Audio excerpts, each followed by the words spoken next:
जो आज का सेशन है अगेन किस पे है, डिफरेंशिएशन पे है, बट ये इस सेशन में एप्लीकेशन ऑफ डिफरेंशिएशन करेंगे।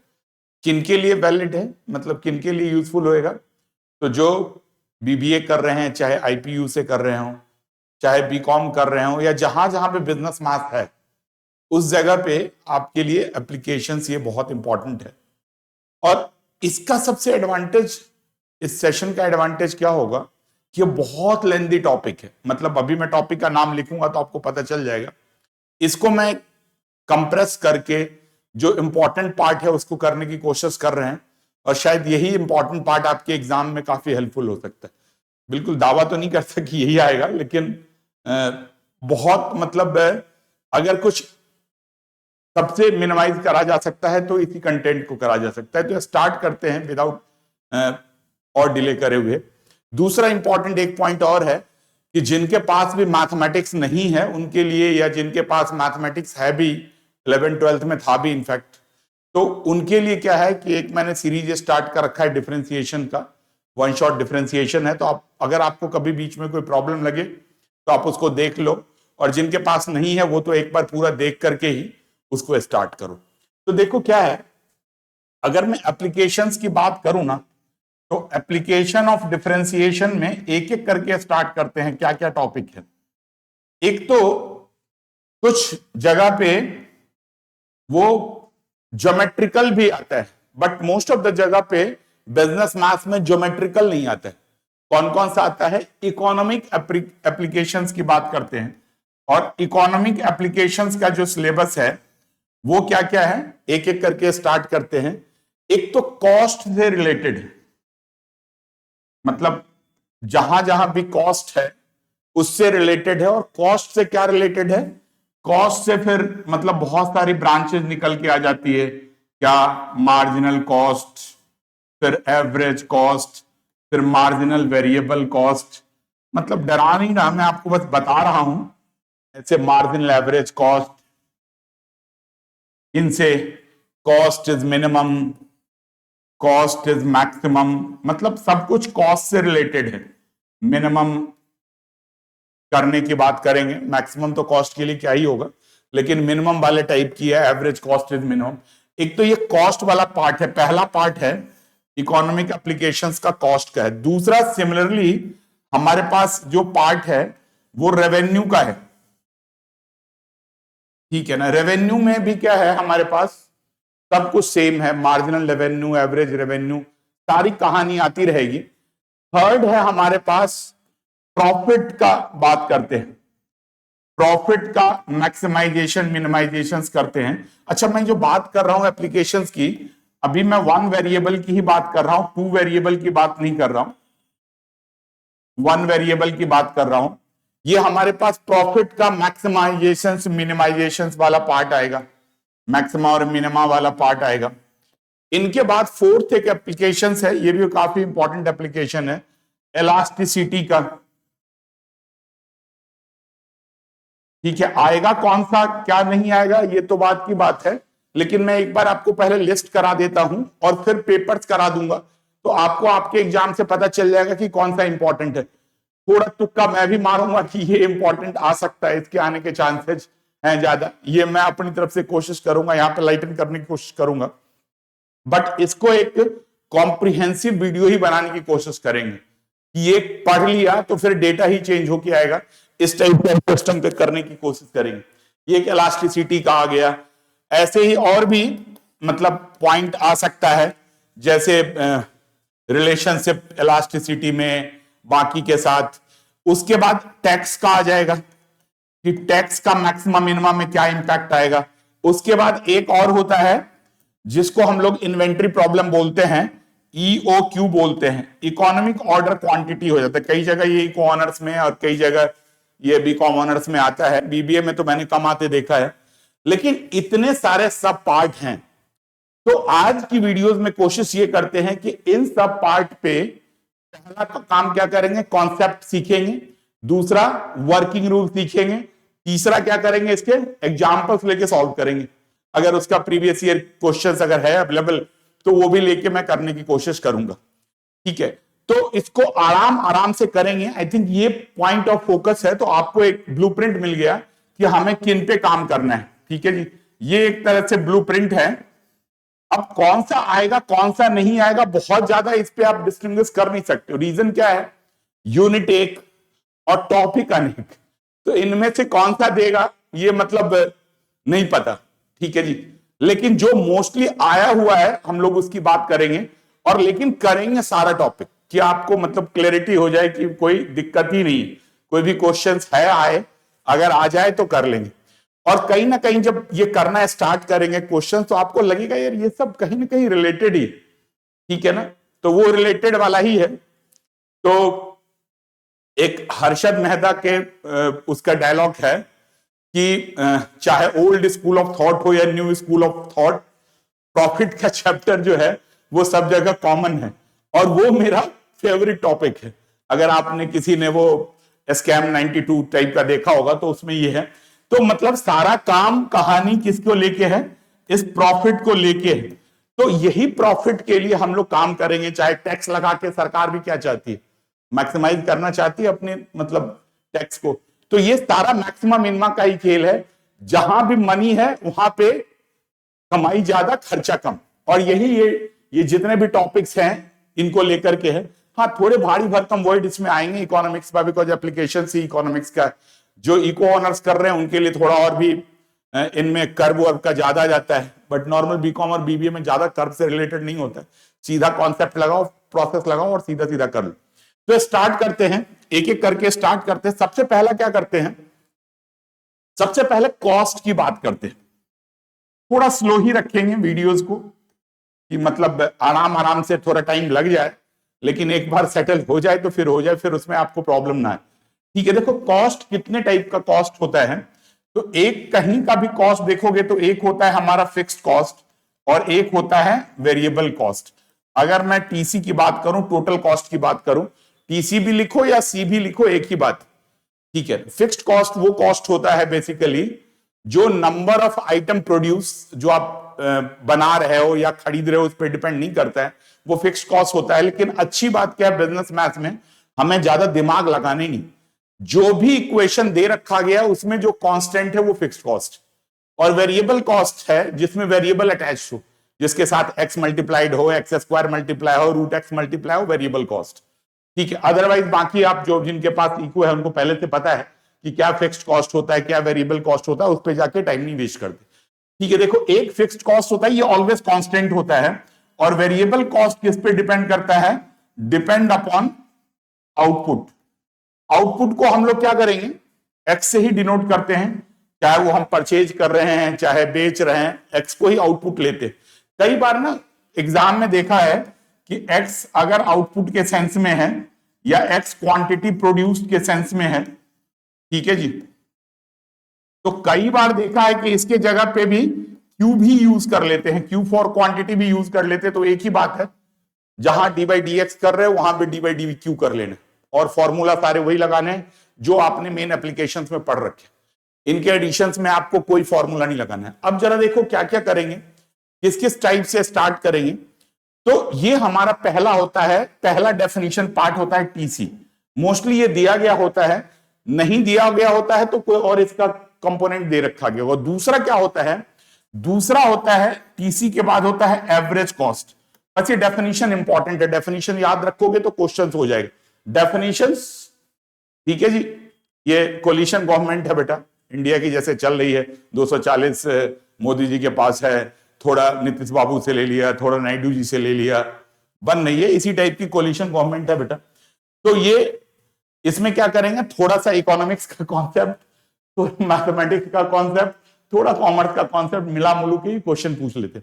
बट सीधा सीधा बात करते हैं, एवरेज कॉस्ट की बात करते हैं। तो एवरेज कॉस्ट क्या होता है, total cost by number of item produced, x या क्वांटिटी प्रोड्यूस्ड। ठीक है जी, ये एवरेज कॉस्ट का डेफिनेशन है। थर्ड हमारा है एवरेज कॉस्ट के बाद, एवरेज कॉस्ट के बाद एक हमारा है मार्जिनल कॉस्ट। तो मार्जिनल कॉस्ट का डेफिनेशन आपको पता है कि एडिशनल यूनिट प्रोड्यूस करने के लिए, नहीं भी पता है तो बस मेरे मुंह से सुन लो, पूरा बोर्ड पे नहीं लिखने जा रहा हूं। मार्जिनल यूनिट मार्जिनल कॉस्ट क्या होता है, अगर आप एक एडिशनल यूनिट प्रोड्यूस करते हो तो उसके लिए जो एक्स्ट्रा कॉस्ट होता है, जो आप एक्स्ट्रा पेमेंट करते हो, उसको हम क्या बोलते हैं, मार्जिनल कॉस्ट। जैसे मार्जिनल कॉस्ट अगर x इज इक्वल टू 20 पे निकालना है, मतलब 20 आइटम का अगर मार्जिनल कॉस्ट आपने निकाला है, तो इसका मतलब है कि 20 के बाद अगर 21 प्रोड्यूस कर रहे हो तो जो कॉस्ट आएगा वही मार्जिनल कॉस्ट हो। ठीक है, ऐसे समझ लो 20 लोगों को पार्टी देने जाना है, एक और फोन है, भाई मेरे को छोड़ दिया तूने, आ जाओ तुम भी आ जाओ, तो 21 लोगों का अब जो बिल आएगा, ठीक है जी, 20 के बाद जो एडिशनल एक्स्ट्रा आएगा वही हमारा 21st के लिए जो है वो कॉस्ट होएगा, एडिशनल कॉस्ट होएगा, और वो 20 यूनिट से एक एक्स्ट्रा करने में जो आएगा वही आता है। मतलब जहां पे भी मार्जिनल कॉस्ट निकालते हो उससे एक एक्स्ट्रा आ जाता है। बाकी इकोनॉमिक इंटरप्रिटेशन में देखेंगे, पहले तो सीधा सीधा करते हैं, D of C by D X. C और टी सी एक ही बात है, इससे कंफ्यूज मत होना, कई बार सी ऑफ एक्स भी लिखा रहता है या टी सी ऑफ एक्स लिखा रहता है, तो फंक्शन के लिए लिखते हैं, ये सब एक ही नाम है। ठीक है जी, आया समझ में। अब ये फोर्थ है हमारे पास, एक और है जिसको हम लोग बोलते हैं एवरेज वेरिएबल कॉस्ट। तो क्या करना है, ये देखो राइट से देखो, वेरिएबल कॉस्ट निकाल लो, उसको एक्स से डिवाइड कर लो तो एवरेज वेरिएबल कॉस्ट हो जाएगा। ऐसे एक और है मार्जिनल एवरेज कॉस्ट। तो मार्जिनल जब भी लग गया तो पहले राइट पे देखो, एसी निकालो, एसी निकालना आता है आपको, और एसी को अगर एक्स से कर लोगे तो मार्जिनल एवरेज कॉस्ट आ जाएगा। जब भी ये कॉन्सेप्ट दे रखा गया है, कुछ ये ज्यादा मिक्स विक्स करेंगे, तो आप पहले राइट वाला देखो। राइट में क्या है जी, कॉस्ट, कॉस्ट का मार्जिनल, मार्जिनल मतलब डी बाई डी एक्स।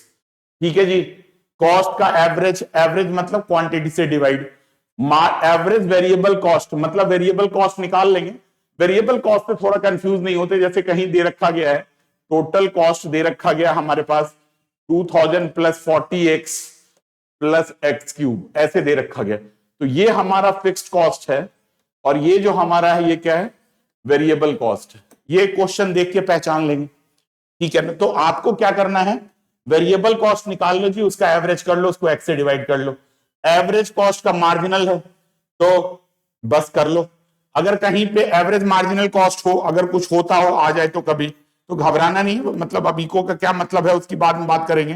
पहले एमसी निकाल लो, और एमसी निकालने के बाद क्या कर लो, एवरेज कॉस्ट है तो एमसी बाय एक्स निकाल लो। तो अगर इस टाइप से कुछ पूछे तो कर सकते हो। तो इतना ही पार्ट है, और जो क्वेश्चंस एग्जाम में आते रहे बीबीए में या बीकॉम में, बहुत ही हल्के लेवल का क्वेश्चंस आता रहा है। अगर इस टॉपिक से क्वेश्चन आता है तो एक जो क्वेश्चन आया हुआ है 2024 पे, कहोगे सर आप क्वेश्चंस कराते रहते हो, मैंने ये जन्म पत्री बना रखी है प्रीवियस ईयर पेपर की। ठीक है जी, तो इससे मैं आपको एक क्वेश्चन 2024 का, 2024 मतलब 2023-24 का सेशन का, मैं एक बार आपको एक क्वेश्चंस करके दिखाता हूं, तो आपको पता चल जाएगा कि ये डेफिनेशंस और वो पहले के 5 फॉर्मूला, क्वेश्चन टू सेंट रूल तो छोड़ दो, वहां तक भी नौबत नहीं आती। ठीक है ना, 4-5 फॉर्मूला लगाने पे ही 6 नंबर आपको पूरे मिल जाते। कैसे, तो क्वेश्चंस पे स्टार्ट करते हैं। ठीक है, देखो क्या है, जो मेरे पास क्वेश्चन एग्जाम में आ रखा है, ये आ रखा है 2023-24, मैं बीबीए की बात कर रहा हूं अभी। बीबीए का ये क्वेश्चन है हमारा,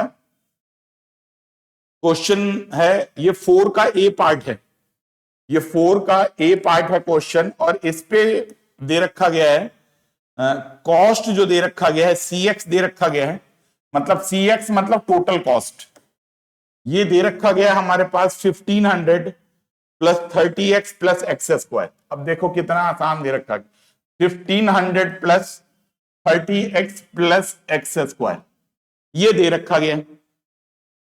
ठीक है, अब आपसे क्या क्या पूछ रहे हैं, पहला पूछते हैं, फर्स्ट पूछ रहे हैं बताओ जी एवरेज कॉस्ट क्या है। तो एवरेज मतलब क्वांटिटी से डिवाइड कर लेना है, ऐसे C ऑफ X लिख लोगे, टोटल कॉस्ट बाय X। एक बच्चा कहता है सर ये XX काट ना दे, ये ऐसे नहीं कटेगा, ये CX कहने का मतलब है फंक्शन ऑफ X, और बहुत कंफ्यूजन है तो इस CX का C ये हटा ही दो, X ही हटा दो। कि आपको कंफ्यूजन ही खत्म हो जाए, जैसे वाई ट्रीट करते थे वैसे ही वाई ट्रीट कर लो, लिख लो। अब जरा देखो कॉस्ट दे रखा गया, अब एवरेज कॉस्ट का फॉर्मूला है सी बाई एक्स, पीछे पढ़ रखा है। अब थोड़ा स्पीड तेज कर लेंगे, 30x plus x square by x x तो करो, एक्स एक्स कट कर लो, तो ये हमारे पास आ जाएगा, यही पूरा पॉइंट आ जाएगा 1500 by x plus 30 plus x. ये पहला पार्ट आ गया जी। अब ऐसे ही क्वेश्चन है जिसमें हमें दूसरा पार्ट निकालना है। दूसरा पार्ट कहते हैं द मार्जिनल कॉस्ट, एमसी। अब जी मार्जिनल कॉस्ट का क्या मतलब होता है? एमसी का मतलब है, आपको पता है, डीसी बाई डी एक्स, अभी हमने पढ़ा है, पीछे देखो, बस ये फॉर्मूला याद रखना, यही बस सारी कहानी इसी के आसपास घूमेगी। तो एमसी का निकाल लोगे तो एमसी का क्या निकलेगा? डीसी बाई डी एक्स, और डीसी क्या है हमारे पास? डीसी दे रखा गया है, डी बाई डी एक्स कर लेंगे और ये सी को लिख लेंगे 1500 plus 30x plus x square. Yes, पुरानी वाली video, one shot differentiation, only constant है जी, सीधा सीधा लिखेंगे 0, 30 इंटू एक्स का derivative dx by x 1, x square है तो एक्स स्क्वायर का एक्सएन लगेगा, ये फॉर्मूला, मतलब ये जो मेन फॉर्मूला तो आपका यही है, एक्सएन है, एक बार फिर से लिख देता हूं, x n minus 1 d by D x of only constant, ये सी से वो कांस्टेंट सी में कंफ्यूज मत हो जाना, ये जो भी ये सी होता है ये कैपिटल सी लिखा होता है, ठीक है ना, ये तो ये स्मॉल सी कांस्टेंट के लिए यूज करते हैं, ज्यादा कंफ्यूजन है तो के ले लो, और डी बाई डी ऑफ के इंटू एफ एक्स होता है, ये रूल कर लो, तो के into D by D x of F x. बाकी थोड़ा और चाहिए कॉन्फिडेंस तो उन वीडियो को देखो, तो वहां से क्लियर आ जाएगा। तो एक्स स्क्वायर का आ जाएगा 2x आ जाएगा, तो ये नेट वैल्यू आ जाएगी आपकी 30 प्लस 2x। तो यहां से हमारा क्या पॉइंट आ जाएगा? यहां से हमारा एमसी आ जाएगा, मार्जिनल कॉस्ट आ जाएगा। ये सेकेंड पार्ट क्वेश्चन में दे रखा गया। अब थर्ड पार्ट में कहता है कि marginal cost when 30-20 units are produced. तो कुछ नहीं करना है, मार्जिनल कॉस्ट, ये ना मैथमेटिक्स के लैंग्वेज में ऐसे लाइन ड्रॉ कर लेते हैं, when x is equal to 20। इसका मतलब यही होता है कि मार्जिनल कॉस्ट निकालना है, जब 20 यूनिट प्रोड्यूस है तो क्या करोगे, 30 प्लस जहां जहां x है वहां पे 20 रख लो, तो ये आपका जो नेट आंसर आ जाएगा 40 प्लस 30, ये 70 आ जाएगा। तो ये marginal cost x is equal to 20 है, तो इसका मतलब ये मार्जिनल कॉस्ट का जो मतलब आ गया, मार्जिनल कॉस्ट का मतलब आ गया कि 20 के बाद एडिशनल अगर 21 यूनिट प्रोड्यूस करोगे तो ये कॉस्ट आएगा। एक और ऐसे क्वेश्चंस में बार बार पूछते हैं कि actual cost of producing 21 unit, actual cost of producing 21 unit, कौन सा यूनिट? 21 यूनिट्स को अगर आपको एक्चुअल कॉस्ट प्रोड्यूस करोगे तो cost of 21 minus cost of 20 करो, मतलब ये जो टोटल कॉस्ट है इसमें पहले एक बार 21 की वैल्यू रख लो और एक बार 20 की रख लो। अब तो कैलकुलेशंस ही है, calculator most of the exam में अलाउड होता है तो आप वहां से कर लोगे, नहीं है तो थोड़ा मैथ्स भी लगा लो। 30 इंटू 21 प्लस 21 का स्क्वायर माइनस 20 का है तो 1500 प्लस 30 इंटू 20 प्लस 20 का होल स्क्वायर, ये आ जाएगा, ये कटवर्ड चला जाएगा, ये यहां से 30 आ जाएगा, यही होगा ना हमारा, तो 30 बाहर ले लोगे तो 1 आ जाएगा, तो ये 30 आ जाएगा, मतलब 630 बाई 630। तो अब आप यहां से फटाफट सॉल्व करके, थोड़ा स्पेस कम है तो यहां लिख देता हूं, जो भी अब तो कर लोगे। ये हमारा 6, ये तो 30 हो गया नेट वाला, और प्लस ये आ जाएगा 21 स्क्वायर माइनस 20, तो 41 इंटू 1, ए स्क्वायर माइनस बी स्क्वायर की आइडेंटिटी लगा लो, 41 आ जाएगा, तो ये आ जाएगा। तो एक्चुअल कॉस्ट अगर आप वैसे काउंट करोगे तो ये हमारा 71 आता है, और मार्जिनल कॉस्ट जो है यहाँ पे less than the actual cost है, तो मार्जिनल कॉस्ट 70 आएगा। तो ये क्वेश्चन आ रखा है 6 मार्क्स का, अगर ये 4 पार्ट में करोगे तो ये आपके 6 मार्क्स का क्वेश्चन। और मोस्ट ऑफ द टाइम जब इन टॉपिक पे क्वेश्चन आता है तो ऐसे ही आते हैं, बट कई बार क्या करते हैं ना, थोड़ा बहुत कैलकुलेशंस कॉम्प्लिकेटेड कर देते, ठीक है ना, ये आपका एक्चुअल क्वेश्चन है, बट मैं क्या करता हूं ना, थोड़ा और एड ऑन कर देता हूं इस पे क्वेश्चंस, जो जो हमने डेफिनेशंस पढ़े हैं सेम है, मतलब इस पे एग्जाम तो इतना ही है जो आपके पेपर में आया हुआ है, लेकिन बिकॉज कॉन्सेप्ट सीखना है तो एक क्वेश्चन और कर लेते हैं कि जिससे हमें पूरा पता चल जाए कि कैसे होगा। इन्हीं पे सेम क्वेश्चन है, मतलब C is equal to additional part कर लेते हैं इसका, जहां पे आपको और भी चीज पूछ सकते हैं कि जैसे C दे रखा गया था हमारा 1500 plus 30x plus x square, ये कैपिटल C है, ठीक है ना, या ज्यादा कैपिटल C है, स्मॉल में कंफ्यूज हो तो CX लिख लेना। अब जैसे मैं आपसे पूछता हूं कि ऐसे क्वेश्चन आ जाएगा वेरिएबल कॉस्ट,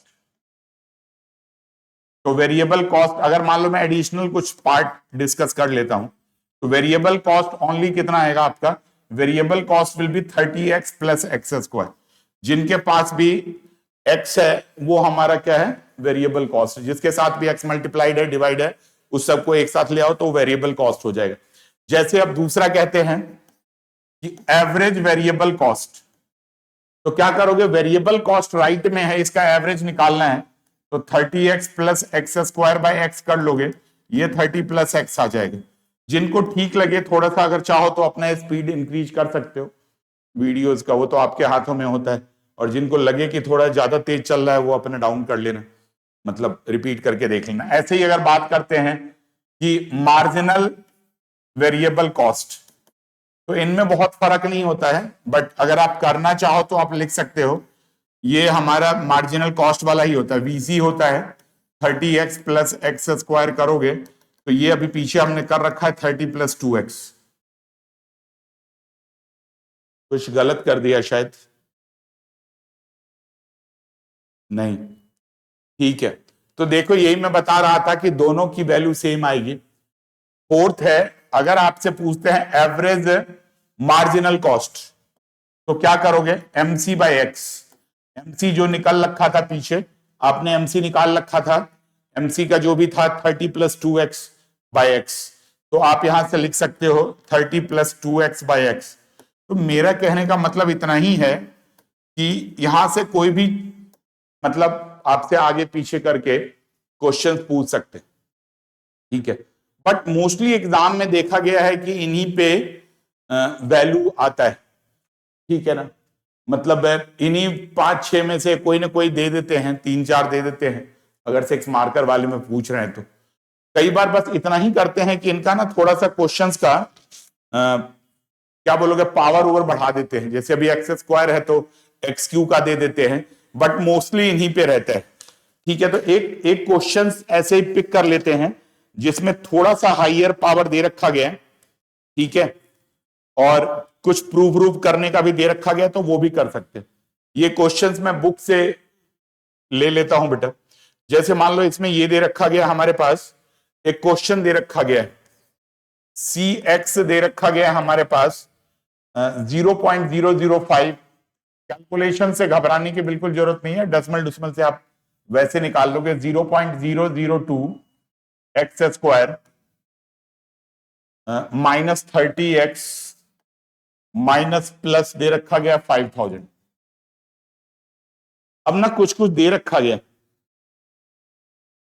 पहला कह रहे हैं कि AC निकालो एवरेज कॉस्ट, तो AC में क्या है, डिवाइड कर लोगे CX बाय एक्स, और x से डिवाइड कर लोगे तो सीधा सीधा ही लिख देते हैं 0.005। एक और करा देता हूं, वैसे तो कॉन्सेप्ट के हिसाब से इसकी जरूरत नहीं है, बस इसलिए करा देता हूं कि एक प्रैक्टिस हो जाए। ऐसे क्वेश्चंस को आपको दोबारा प्रैक्टिस करने की जरूरत नहीं है, डिफरेंशिएशन में गलत ही हो सकता है, अदरवाइज कॉन्सेप्ट इससे अलग आता नहीं। हाँ, एक दो क्वेश्चन रूल वाला भी आ रहा है, AC का निकालोगे तो 0.005 x से करोगे तो एक एक पावर डाउन हो जाएगा, 0.02 x माइनस 30 प्लस ये 5000 बाई एक्स आ जाए। ये पहला है हमारा AC निकालने का तरीका। अच्छा, AC के बाद दूसरा पॉइंट पूछते हैं MAC, मार्जिनल एवरेज कॉस्ट। अगर MAC निकालना है तो क्या है ना, इसका मार्जिनल करना होगा, तो मतलब d/dx ऑफ AC करेंगे, तो इसको आपको डिफरेंशिएट करना है। तो मैं डायरेक्ट ऊपर AC से लिख करके बार बार इसको रिपीट नहीं करता, इसको सीधा सीधा डिफरेंशिएट कर लेता हूं। अब ये कांस्टेंट है तो बाहर आ जाएगा 0.005 है, मच्छर कहाँ से आ रहा है, एक बार रुक जाओ, ये जलाता हूँ मशीन, मच्छर वाली चलाता हूँ, मच्छर भगो, मशीन चला दिया। तो देखो ये क्या करोगे, 0.005 into x square is 2x minus 0.02 minus 30 का 0 ओनली कांस्टेंट, याद रखना। बस आप डिफरेंशिएशन के स्टार्ट वाले, जिनके पास मैथ्स नहीं है, स्टार्ट वाले 10-15 मिनट वाला वीडियो देख लो पार्ट, उससे आपको ये सब क्लियर हो जाए बार बार। और ये जब x है तो आपको पता है कि कहीं भी ये, तो क्या करोगे, 5000 है, x मतलब 1/x, 1/x को ऊपर ले जाओगे, और 1/x को जब ऊपर ले जाओगे तो क्या करोगे, यहां से d/dx of x raise to power -1 -1 x raise to power -1 -1 x raise to power -2, तो x रेज टू पावर -2 आ जाएगी, सॉरी माइनस है 1/x स्क्वायर आ जाएगा। तो ये प्रोसेस है, ये आपको ध्यान रखना है, ये बार बार इसको करोगे ना थोड़े क्वेश्चंस लेकर के, तो ये सेटल हो जाएगा। तो -1/x स्क्वायर आ जाएगा। तो ये जो आपके पास है, ये मल्टीप्लाई करके लिख लोगे, 0.10x minus 0.02 minus 5000/x square, ये हमारा आ जाएगा MAC। ऐसे सीधा सीधा दे देंगे। थर्ड क्या देते हैं, थर्ड क्वेश्चन दे रखा गया है, MC निकाल लो। तो थर्ड बताओ, MC निकालना है आपको। MC का डेफिनेशन पता ही है, dc/dx, और ये कांस्टेंट को डिफरेंशिएट करो, फटाफट करते हैं। 0.005 into 3x square minus 0.02 into 2 into X, XN वाला identity, single identity, minus 30 into x का 1 प्लस 5000 का 0। तो ये हमारा MAC आ गया। ये 3 पार्ट है। एक पार्ट और दे रखा गया क्वेश्चन में, rate of change of MC with respect to x। तो कहता है MC का भी रेट ऑफ चेंज निकालो। ये बड़ा इंपॉर्टेंट पॉइंट है, रेट ऑफ चेंज, बिकॉज आगे हम लोग पढ़ेंगे AC कब इंक्रीज कर रहा है, AC कब डिक्रीज कर रहा है, MC कब डिक्रीज कर रहा है, MC कब इंक्रीज कर रहा है। इंक्रीजिंग डिक्रीजिंग हमने जो वन शॉट बनाई थी डिफरेंशिएशन की, मेथड ऑफ डिफरेंशिएशन, उसमें कर रखा है। तो यहां पे और करेंगे तो कंसोलिडेट हो जाएगा। फोर्थ कहता है कि रेट ऑफ चेंज, रेट मतलब all the time rate of change ऐसे लिखा हुआ है, with respect to x of MC। तो इसका मतलब आपको क्या निकालना है, ये d ऑफ MC/dx, मतलब जो ये MC आ रखा है इसको एक बार और डिफरेंशिएट करना है। तो आप इसको मल्टीप्लाई कर लो, 015x स्क्वायर का 2x, ये 002 आ जाएगा, 30 का 0 आ जाएगा। तो ये आपका आ जाएगा 0.0030x माइनस 0.04, इस सब टाइप का आ जाएगा। अब कई बार और भी एक एडिशनल पार्ट कह रहे हैं कि इसमें कंडीशन दे देते हैं, द वैल्यू ऑफ x, फिर where MBC is equal to ABC। कहता है MVC marginal variable cost is equal to MAC। ठीक है जी। अब वैसे तो आप मार्जिनल वेरिएबल कॉस्ट निकाल सकते हो, लेकिन मैंने आपको क्या बताया था कि marginal variable cost is equal to same as marginal cost, MVC same as MC। दिमाग में रहे, इको का फंडा तो ठीक है, नहीं तो निकाल ही लेना, निकालोगे तो वही पॉइंट आ जाएगा। अब कहता है इसको आपको इक्वेट करना है। मैं कैलकुलेशन नहीं देख रखा, अगर कहीं थोड़ा बहुत मिस्टेक भी हो जाए तो इसके लिए मेरे को पार्डन कर देना, ठीक है ना, बिकॉज पर्पस ये है, इंटेंशंस बहुत क्लियर है कि कम टाइम में आपको ये पूरा का पूरा ऐसा कराना है कि कुछ मिस ना हो। तो हो सकता है कई बार स्पीड अप में करने में टाइम कुछ मिस्टेक्स हो सकता है। तो ये क्या है, MBC is equal to MAC। MBC का कैसे निकालोगे, MBC वही आ गया और MAC आ रखा है, इनको दोनों को इक्वेट करना है आप। तो इसको इक्वेट करने के लिए MVC आपने निकाल रखा है, marginal variable cost is same as marginal cost, तो ये आप निकाल लोगे। तो 0.015x square minus 0.04x minus 30, ये MC और चाहे MBC आ गया, और MAC दे रखा गया है तो MAC का लिख लोगे। तो यहां से आप सॉल्व कर लोगे, 0.10x minus 0.02 minus 5000/x square. ठीक है, अब इनको आप सॉल्व वॉल्व करोगे तो क्वाड्रेटिक इक्वेशंस बनेगी या बाई क्वाड्रेटिक होगी, इनको सॉल्व करके आप x की वैल्यू निकाल लोगे। ठीक है ना, तो इस सब टाइप से आप इसको कर पाओगे। तो इनमें अगर कभी आपको कोई एडिशनल कंडीशंस दें तो आप उसको उसी टाइप से सॉल्व करके कर सकते हो। M B C is equal to A B C कह रहा है ना,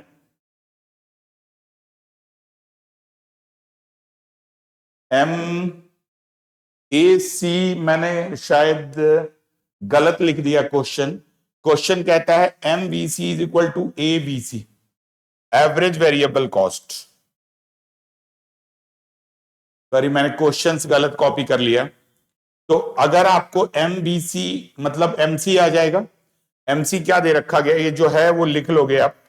अगर आप, हो सकता है कि एक्चुअली क्या है ना, ये बीबीए और बीकॉम में क्वेश्चंस बहुत लिमिटेड होते हैं और वही बार बार रिपीट होते रहते, तो कहीं यही डायरेक्ट आ जाए, इसीलिए मैंने क्वेश्चंस को फिर से सेटल कर दिया। MBC is equal to ABC.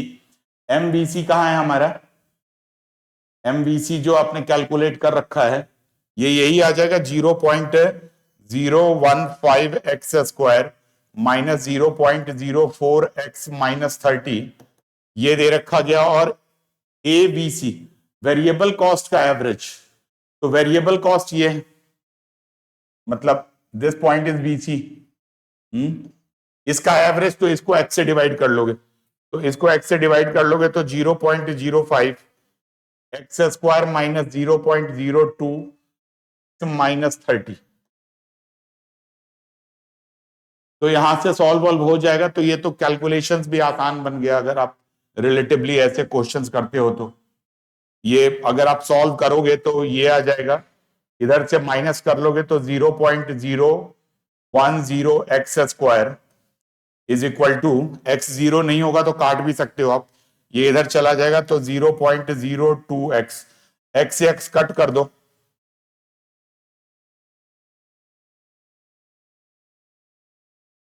ठीक है ना। तो अब यहां से आप सॉल्व वॉल्व कर लोगे तो एक्स की वैल्यू आ जाएगी आपकी 0.02 बाई, यहां से 0.005 करोगे तो 0.01 है, कट वट करके 2 आ जाएगा, ठीक है ना। ये कैलकुलेशंस आप चेक कर लेना, तो यहां से मतलब अगर कहीं कोई मिस्टेक हो तो चेक कर लेना, बट मेरे को लगता है कि मैंने ठीक करा है ये कैलकुलेशंस। तो अगर ऐसा आ जाए तो क्वांटिटी आ जाएगी। तो एक तो इसी टाइप का क्वेश्चंस आता है क्या, जो एक पैरामीटर दे रखेंगे और उनके बेसिस पे या आपको कुछ भी पूछ लेंगे, जी बताओ कौन सा पॉइंट है जहां एसी डिक्रीज हो रहा है, एमएसी इंक्रीज हो रहा है, इस सब टाइप का कर सकते हैं। एक और क्वेश्चंस ले लेते हैं जो बीबीए में आ रखा है।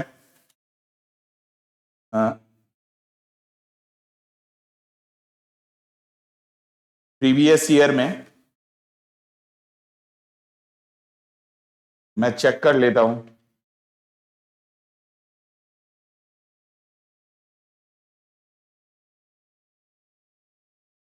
ये आ तो नहीं रखा है लेकिन इस पे इंक्रीजिंग डिक्रीजिंग का कॉन्सेप्ट है, तो ये आ सकता है या हो सकता है कभी आया भी, तो यहां बुक में मेंशन नहीं है। तो ये मैं क्वेश्चन ले लेता हूं, ये कहता है ए सी इज इक्वल टू, दे रखा गया है x plus 5 plus 36 by x, ये दे रखा गया,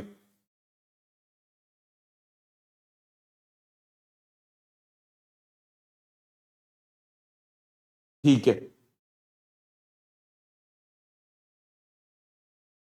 तो क्या क्या कहता है फाइंड टोटल कॉस्ट, एक एक करके बात करते हैं।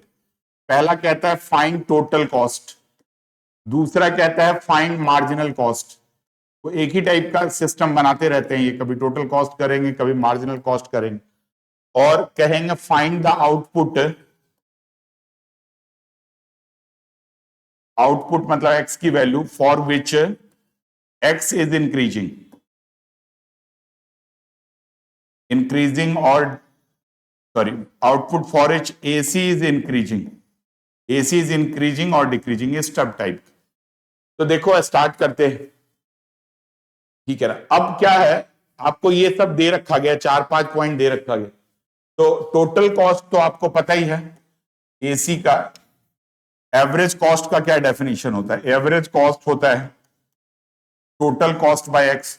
तो कभी भी टीसी निकालोगे तो एवरेज कॉस्ट इंटू एक्स कर लोगे, तो इस पूरे को मल्टीप्लाई कर लो एक्स से, तो ये बहुत सिंपल आ जाएगा, एक्स स्क्वायर 5x प्लस 36, ये हमारा टोटल कॉस्ट आ गया। अब कहता है फाइंड एमसी, ये पहला पॉइंट आ गया। एमसी निकालने के लिए क्या करते हैं, फिर वही D by D x of, थोड़ा सा स्पीड बढ़ा लेता हूं मैं, D by D x of cost, तो टोटल कॉस्ट तो इसका डिफरेंशिएट कर लोगे तो 2x प्लस 5। अब कहता है find the output for which AC is increasing. तो देखो जिसको भी इंक्रीजिंग डिक्रीजिंग करना हो, again refer to the video, but मैं आपको बता देता हूं एक बार वर्किंग रूल। जिसको भी इंक्रीजिंग डिक्रीजिंग करना हो तो उनका, जैसे मान लो कोई फंक्शन को इंक्रीजिंग करना है, तो एफ डेस एक्स अगर ग्रेटर देन 0 है तो इंक्रीजिंग है, एफ डेस एक्स अगर लेस देन 0 है तो डिक्रीजिंग है। मतलब उसको एक बार आप डिफरेंशिएट कर लो, यही वहां भी करा था। अब आपको किसको इंक्रीजिंग चेक करना है, डिक्रीजिंग, एम एसी को करना है, तो सी में मत जाना, एसी को करना है तो एसी को डिफरेंशिएट करना है, ठीक है जी। अगर एमसी का कुछ चेक करना होता है तो एमसी का करते, सी का चेक करना होता है तो फिर सी का करते, जिसका भी करना है इंक्रीजिंग डिक्रीजिंग या मैक्सिमम मिनिमम, फिर उसी पे आप काम करोगे। तो क्या करोगे बताओ, यहां से जैसे एसी दे रखा गया हमारे पास, एसी ऑलरेडी दे रखा गया था, क्या था, एक्स प्लस गिवन था हमारे पास, तो एसी क्या दे रखा गया है, x plus 5 plus 36 by x. अब आप चेक करना है एसी इज इंक्रीजिंग और डिक्रीजिंग, तो स्टेप 1 क्या करोगे, इसको डिफरेंशिएट कर लोगे, d of A C by D x को कर लोगे, 1 प्लस 0 प्लस 36। ये 1 बाई एक्स का ना बार बार यूज होता है डेरिवेटिव्स, तो इसको ना याद ही रख लो, -1 बाई एक्स स्क्वायर, ठीक है जी। अभी पीछे करके दिखाया था, -1 ले जाओगे फिर लगेगा, तो ये -1 बाई एक्स स्क्वायर आ जाएगा, तो ये आ जाएगा 1 माइनस 36 बाई एक्स स्क्वायर। अब क्या है ना, फॉर इंक्रीजिंग क्या चेक करना है आपको, फॉर इंक्रीजिंग करना है 1 minus 36 by x square is greater than 0। अब ये हमारे पास 1 is greater than 36 by x square है, तो एक तरह से x square is greater than 36 सीधा लिख सकते हो। अब ये इनइक्वालिटी रूल मत रखना, क्योंकि एक्स आउटपुट होता है, ये ऑलवेज पॉजिटिव होएगा, तो ये इसका मतलब यहां से आ जाएगा एक्स इज ग्रेटर देन 6, तो 6 या 6 से ग्रेटर करोगे तो इंक्रीजिंग आएगा, ठीक है ना। स्ट्रिक्टली इंक्रीजिंग के सेंस में करेंगे तो ग्रेटर देन ही ले लो, ठीक है जी। और अगर डिक्रीजिंग करना है तो फिर इसका उल्टा कर लोगे, x is less than 6, same करके कर पाओगे। तो इस सब टाइप का क्वेश्चन आएगा। तो यही 3 क्वेश्चन है जो इसी टाइप के क्वेश्चन आ सकते हैं। कई बार तो बीबीओबीए के लिए तो मैं यही बोलता हूं कि यही आ सकते हैं, इन्हीं में से आ सकता है। पहला तो आया ही हुआ था, बाकी ये 2 क्वेश्चंस हैं वो 2023 का है, अगर 1 वेरिएबल में आता है, वैसे 2 वेरिएबल में भी आ सकता है, उसको भी आप मतलब इग्नोर नहीं कर सकते, लेकिन अभी अगर 1 वेरिएबल के क्वेश्चंस आएंगे तो इसी टाइप से आएगा और आप इसको कर पाओगे। तो आई थिंक ये पॉइंट क्लियर है। अब हम लोग ऐसे ही सेम चीज रेवेन्यू में करते, ठीक है ना। रेवेन्यू का क्या होता है, कहीं भी आप रेवेन्यू कहते हो तो रेवेन्यू मतलब जो कमाई आ रही है, और वो क्या होता है, रेवेन्यू 2 टर्म से बना होता है, ठीक है। एक तो जैसे एक होता है पी, होता है पी इंटू एक्स होता है, एक प्राइस होता है और एक क्वांटिटी होती। जितने प्राइस पे बेच रहे हो और जितने क्वांटिटी बेचे हो वही कमाई है आप। कमाई मतलब not in the terms of profit, but जो आ रहा है गले में, जो सामान पैसा आ रहा है वो यही कमाई है, और वो क्या होता है, पी इंटू एक्स होता है। तो इसी को हम लोग क्या बोलते हैं, रेवेन्यू बोलते हैं कहीं पे भी। यहां पे पी क्या है, where P is equal to price per unit item.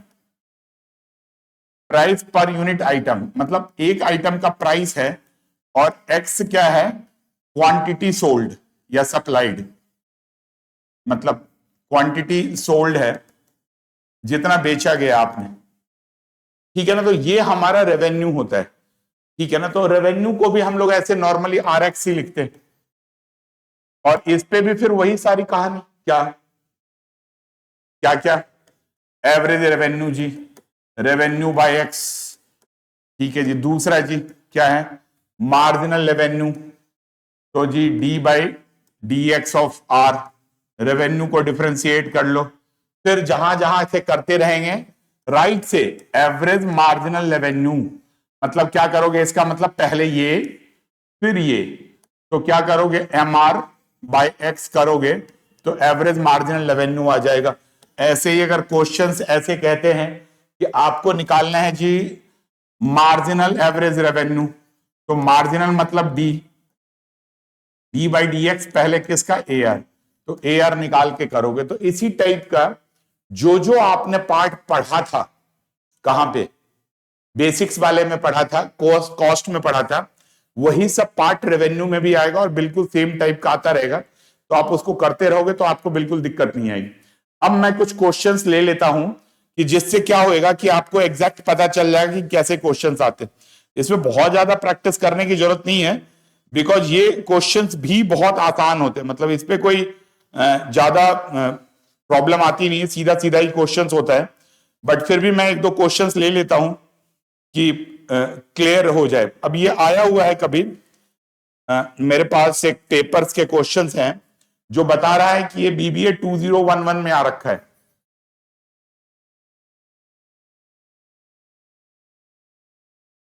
इसमें क्या दे रखा गया है, अच्छा ये जो P और X में रिलेशंस होता है,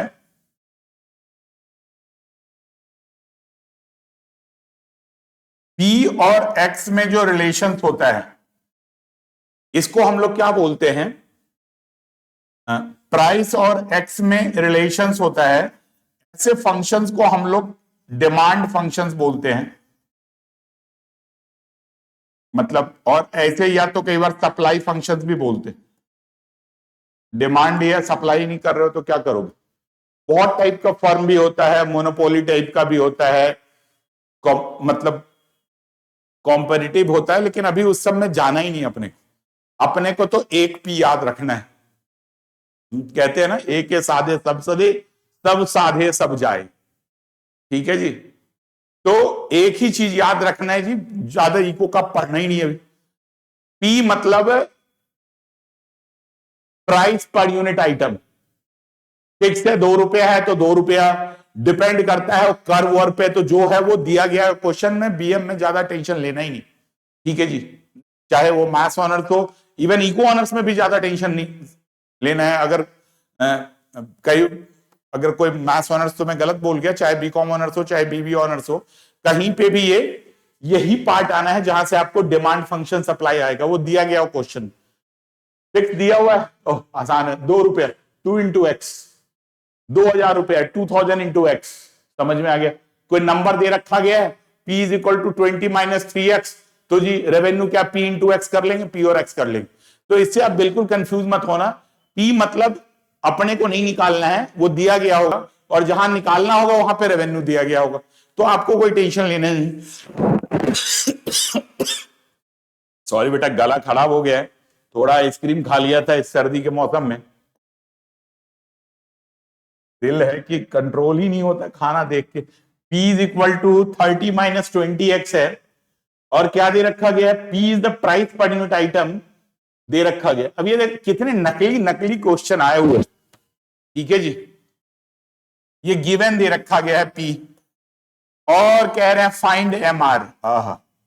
बताओ क्या कराऊं, इसमें कुछ आया कराने वाला, MR निकालना है जी। MR कहां से जाओगे, पहले रेवेन्यू निकालोगे, रेवेन्यू का क्या formula, P into x, 30 minus, फिर स्पीड बढ़ा लेते हैं, 30x माइनस 2x स्क्वायर, ये आ जाएगा P रेवेन्यू। अब MR का फॉर्मूला है, आपको पता है, dr बाई डी एक्स करेंगे तो d by D x of क्या करोगे, 30x minus 2x square, 30x का 1, 2x square 2 into 2x, 30 minus 4x, ये आ जाएगा जी MR।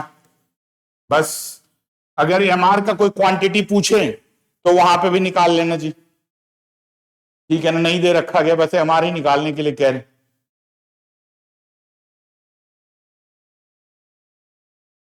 ठीक है ना। तो कभी आपको ये मोनोपोलिस्ट ऐसे भारी भरकम वर्ड दें, टेंशन खत्म करो, कॉम्पिटिटिव, प्योर, छोड़ो भाई, P निकालो, P चाहिए, R निकालो, जब इको में रिसर्च करनी होगी तब इको की बात करेंगे, अभी तो बिजनेस मैथ्स की बात करते हैं। बिजनेस मैथ्स में R is equal to PX, p दिया हुआ, बस 2 दिया हुआ तो 2 से मल्टीप्लाई कर लेंगे, 5 माइनस 6x दिया हुआ तो 5 माइनस 6x से मल्टीप्लाई कर लेंगे। इससे ज्यादा दिमाग नहीं लगाना इस पे, अगर आपको अच्छे नंबर चाहिए तो, ठीक है ना। इंटेलिजेंसी बहुत चाहिए तब तो कुछ कह नहीं सकते, लेकिन अगर अच्छे नंबर चाहिए तो इतना काफी है करने के लिए, ठीक है। तो आपको ये समझ में आ गया। इस पे भी हो सकता है कि कई बार कुछ ऐसे क्वेश्चंस दे दें जहां पे आपको कैलकुलेट करना, ठीक है ना। जैसे एक दे रखा गया है ऐसे एवरेज रेवेन्यू का 6 यूनिट का 5th यूनिट का, ऐसे कोई क्वेश्चन दे देते हैं, तो एक ऐसा ही क्वेश्चन ले लेते हैं करके, एक और करके देख लेते हैं जिसमें 3-4 हो, क्योंकि जब अपने एग्जाम में आता है, अब मान लो 6 मार्क्स में आ रहा है या 8 मार्क्स में आ रहा है, तो एक पार्ट तो देंगे नहीं। और तो कभी कभी पहले आता था ना 2-2 नंबर वाला आता था क्वेश्चन, तो दे देते थे। एक और क्वेश्चंस करके फिर हम लोग इसको आगे स्टार्ट करेंगे, ठीक है।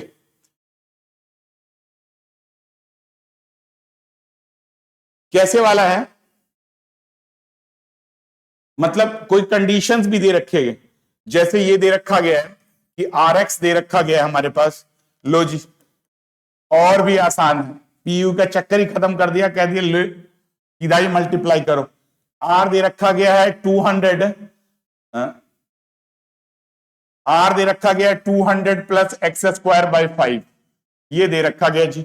अब आपसे पूछ रहे हैं average revenue, marginal revenue, marginal revenue, actual revenue, 25th item. अब क्या करना है इसमें बताओ, कुछ भी नहीं है। अगर आपसे ये पूछ रहे हैं जी एवरेज रेवेन्यू निकालो, x से डिवाइड कर लोगे, ठीक है जी। कहते हैं जी मार्जिनल रेवेन्यू निकाल लो, तो डिफरेंशिएट कर लोगे। अब क्या डिफरेंशिएशन करना है इसका, 0 + 2x, कुछ है ही नहीं दम, RX आ जाएगा। कहते हैं जी मार्जिनल रेवेन्यू व्हेन x = 20, तो निकाल लो। ऐसे बोलते हैं कि जी कब ऐसा आएगा जब एक्चुअल कॉस्ट ऑफ 21st, ये 21st ऐसे ले लिया क्योंकि वो ऐसे निकाल लेंगे, actual revenue of 21st, sorry, actual revenue of 21st है, तो क्या निकाल लोगे, revenue of 21 minus revenue of 20, बस कैलकुलेट कर लोगे। वही तरीका है जो आपने करा था। ये आपको एक बार इसलिए करके दिखा दिया कि अगर इस टाइप का कोई क्वेश्चन आए तो आप कर सको बिना किसी परेशानी के, ठीक है। एक काम करते हैं, एक ना इन्हीं में थोड़ा ढंग का देख लेते हैं क्वेश्चन जो हो सकता है, वैसे तो थोड़ा रेयर चांस ही है, लेकिन अभी से वार्म अप कर रहे हैं अपने आप को अच्छे कैलकुलेशंस के लिए, बिकॉज प्रॉफिट में यह आ सकता है।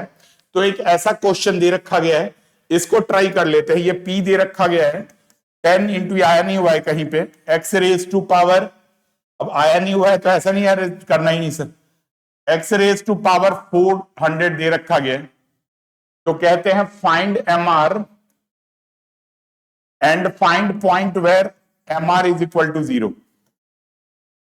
पॉइंट वेयर MR = 0, ऐसे टाइप करके दे देंगे।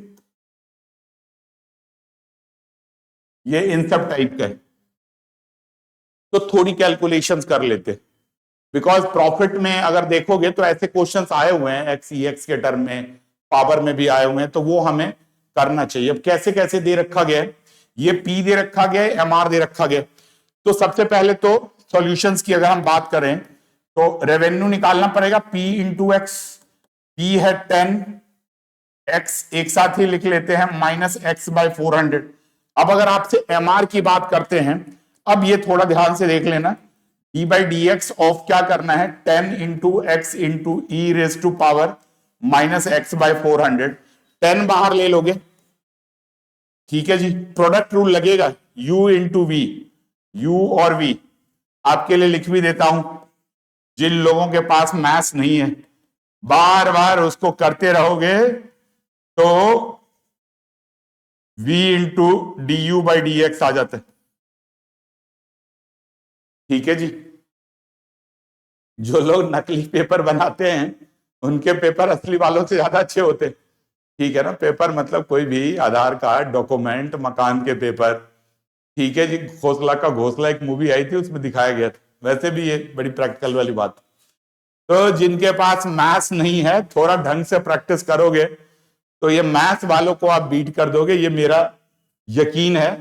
देखो u × v है, तो आप कैसे करोगे, u का करोगे, अच्छा ये 10 का मैंने 100 कर दिया, ये मेरे एंड की गलती है। तो 10 ले लोगे, फिर क्या करोगे, x एज इट इज पहला जी, दूसरे का डिफरेंशिएशन, e का तो e ही होता है, और चेन रूल लगता है क्या है, जो x के साथ मल्टीप्लाइड हो उसको मतलब इसको डिफरेंशिएट कर लोगे, तो -1/400 प्लस क्या करोगे, दूसरा है इट इज v, तो e raise to power -x/400 into x का 1 आ जाएगा। तो ये पॉइंट है जो हमारे पास किसके बराबर आ जाएगा, ये mr के बराबर आएगा। और कह रहे हैं mr के लिए तो अब बहुत ज्यादा कुछ करने की जरूरत नहीं है, इसको एक mr को और थोड़ा सिंप्लीफाई करना है, तो कॉमन ले लो, कॉमन ले लोगे तो e raise to power -x/400 आ जाएगा, तो यहां से आ जाएगा -x/400 प्लस 1, ये पॉइंट आ जाएगा, ये mr आ गया। अब कहते हैं कि कौन सा ऐसा पॉइंट है जहां mr 0 होगा। तो अगर आप इसके सेकेंड पार्ट में आओ, सेकेंड पार्ट में क्या है, mr को 0 करना है, तो mr को 0 करोगे तो देखो ये तो कभी 0 होता नहीं, e ना 10 0 होगा, तो यही वाला 0 होगा, तो -x/400 plus 1 is equal to 0। अगले पेज पे इसको ले नहीं जाना चाहता, इसीलिए थोड़े कम जगह पे इसको लिख रहा हूं, बट आई थिंक आपको ये समझ में आ गई। तो ये जो पॉइंट है ये इन्हीं में हमारा R, A R, M R इन्हीं में घूमता रहेगा। ये कभी कुछ पूछ लेंगे, कभी पूछ लेंगे बताओ जी आर इज इक्वल टू किसी और के इक्वल आ जाएगा, दो दो फंक्शन कई बार दे देंगे। तो इस टाइप से ये दो टॉपिक हम लोग अब कंप्लीट कर चुके हैं। एक बार मैं दोबारा से वहां पे आ जाता हूं जहां से हमने ये पूरी अपनी प्लानिंग बनाई थी, ठीक है ना, देखते रहना चाहिए। तो दिस इज डन और ये वाला भी डन, ठीक है जी। अब एक पहले प्रॉफिट आने से पहले एक बार मैक्सिमम मिनिमा देख लेते हैं। थोड़ा मैं पानी पी लेता हूं बेटा, गला सूख रहा है, थोड़ा साइड होके पी लेता हूं। कहोगे सर क्लास में पानी पीते रहते हो,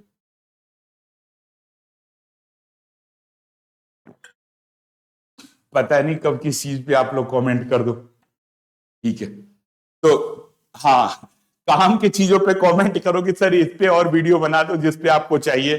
कोई डाउट हो तो कमेंट बॉक्स में लिख के भेज दो, तो फिर भी बात बनती है, ठीक है। तो अब हम लोग क्या करते हैं ना, थर्ड की बात करते हैं,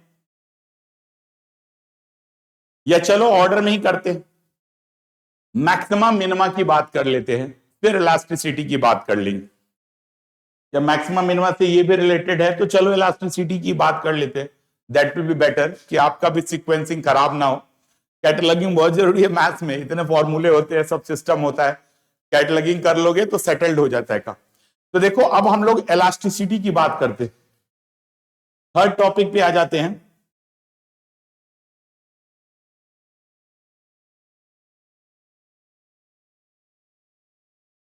थर्ड है हमारा क्या है, इलास्टिसिटी। जाना पहचाना टर्म है, जिन लोगों ने मतलब इको ले रखा गया है।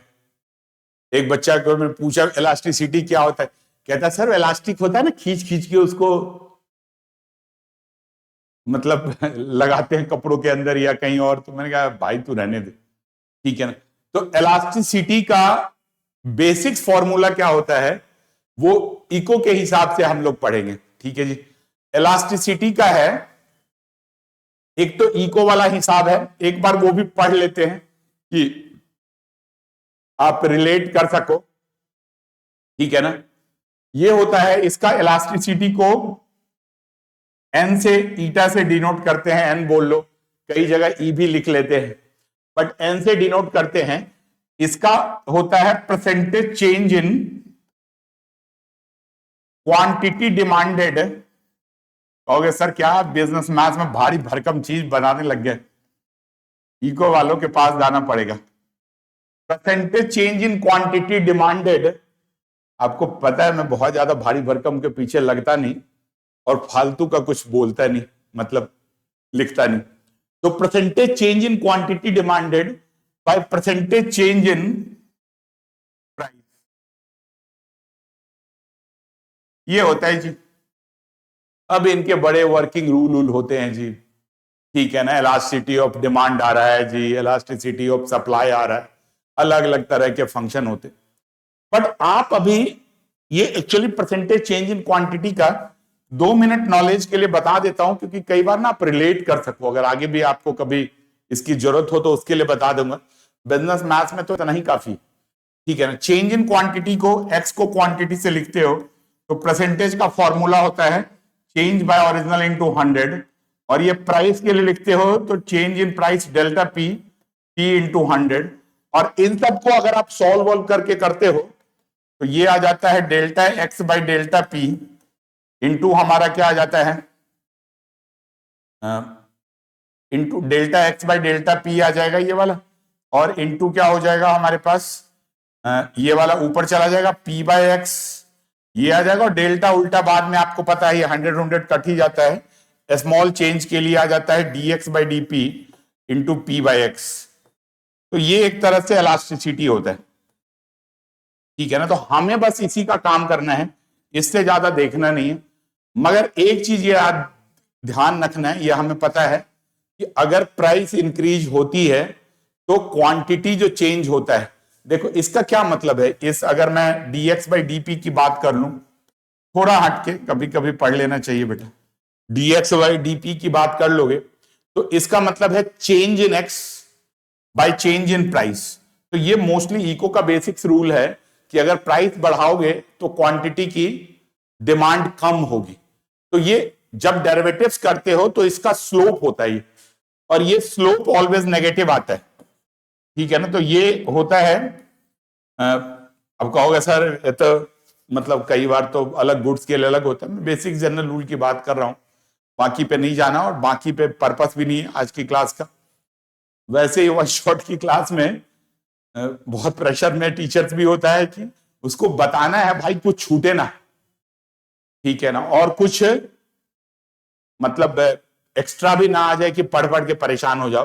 तो इलास्टिसिटी को ना आप अभी दो ही इलास्टिसिटी की बात करो, मतलब इलास्टिसिटी ऑफ डिमांड की बात करोगे तो डिमांड का क्या होगा, ईटा डी लिखते हैं, डी फॉर डिमांड, और ये लिखते हैं D x by D P by P by x, और एक नेगेटिव साइन लगा लेते हैं कि इलास्टिसिटी का जो वैल्यू है, पैरामीटर है, वो हमारा इसके बीच में हो, पॉजिटिव आ जाए, नहीं है भी आ जाए, कभी गलत गलत हो जाए तो उसको मार्क कर लेना। ये रिसेंट में आया नहीं है बीबीए के एग्जाम में, ठीक है ना, ये भी मैं बता देता हूं, लेकिन जैसे कि आज प्लान किया है पूरा करना है तो इसको करा करवा के खत्म कर देंगे, ठीक है ना। तो ये रिसेंट में आया नहीं है, लेकिन ये है बहुत आसान, बहुत कॉम्प्लिकेटेड नहीं है।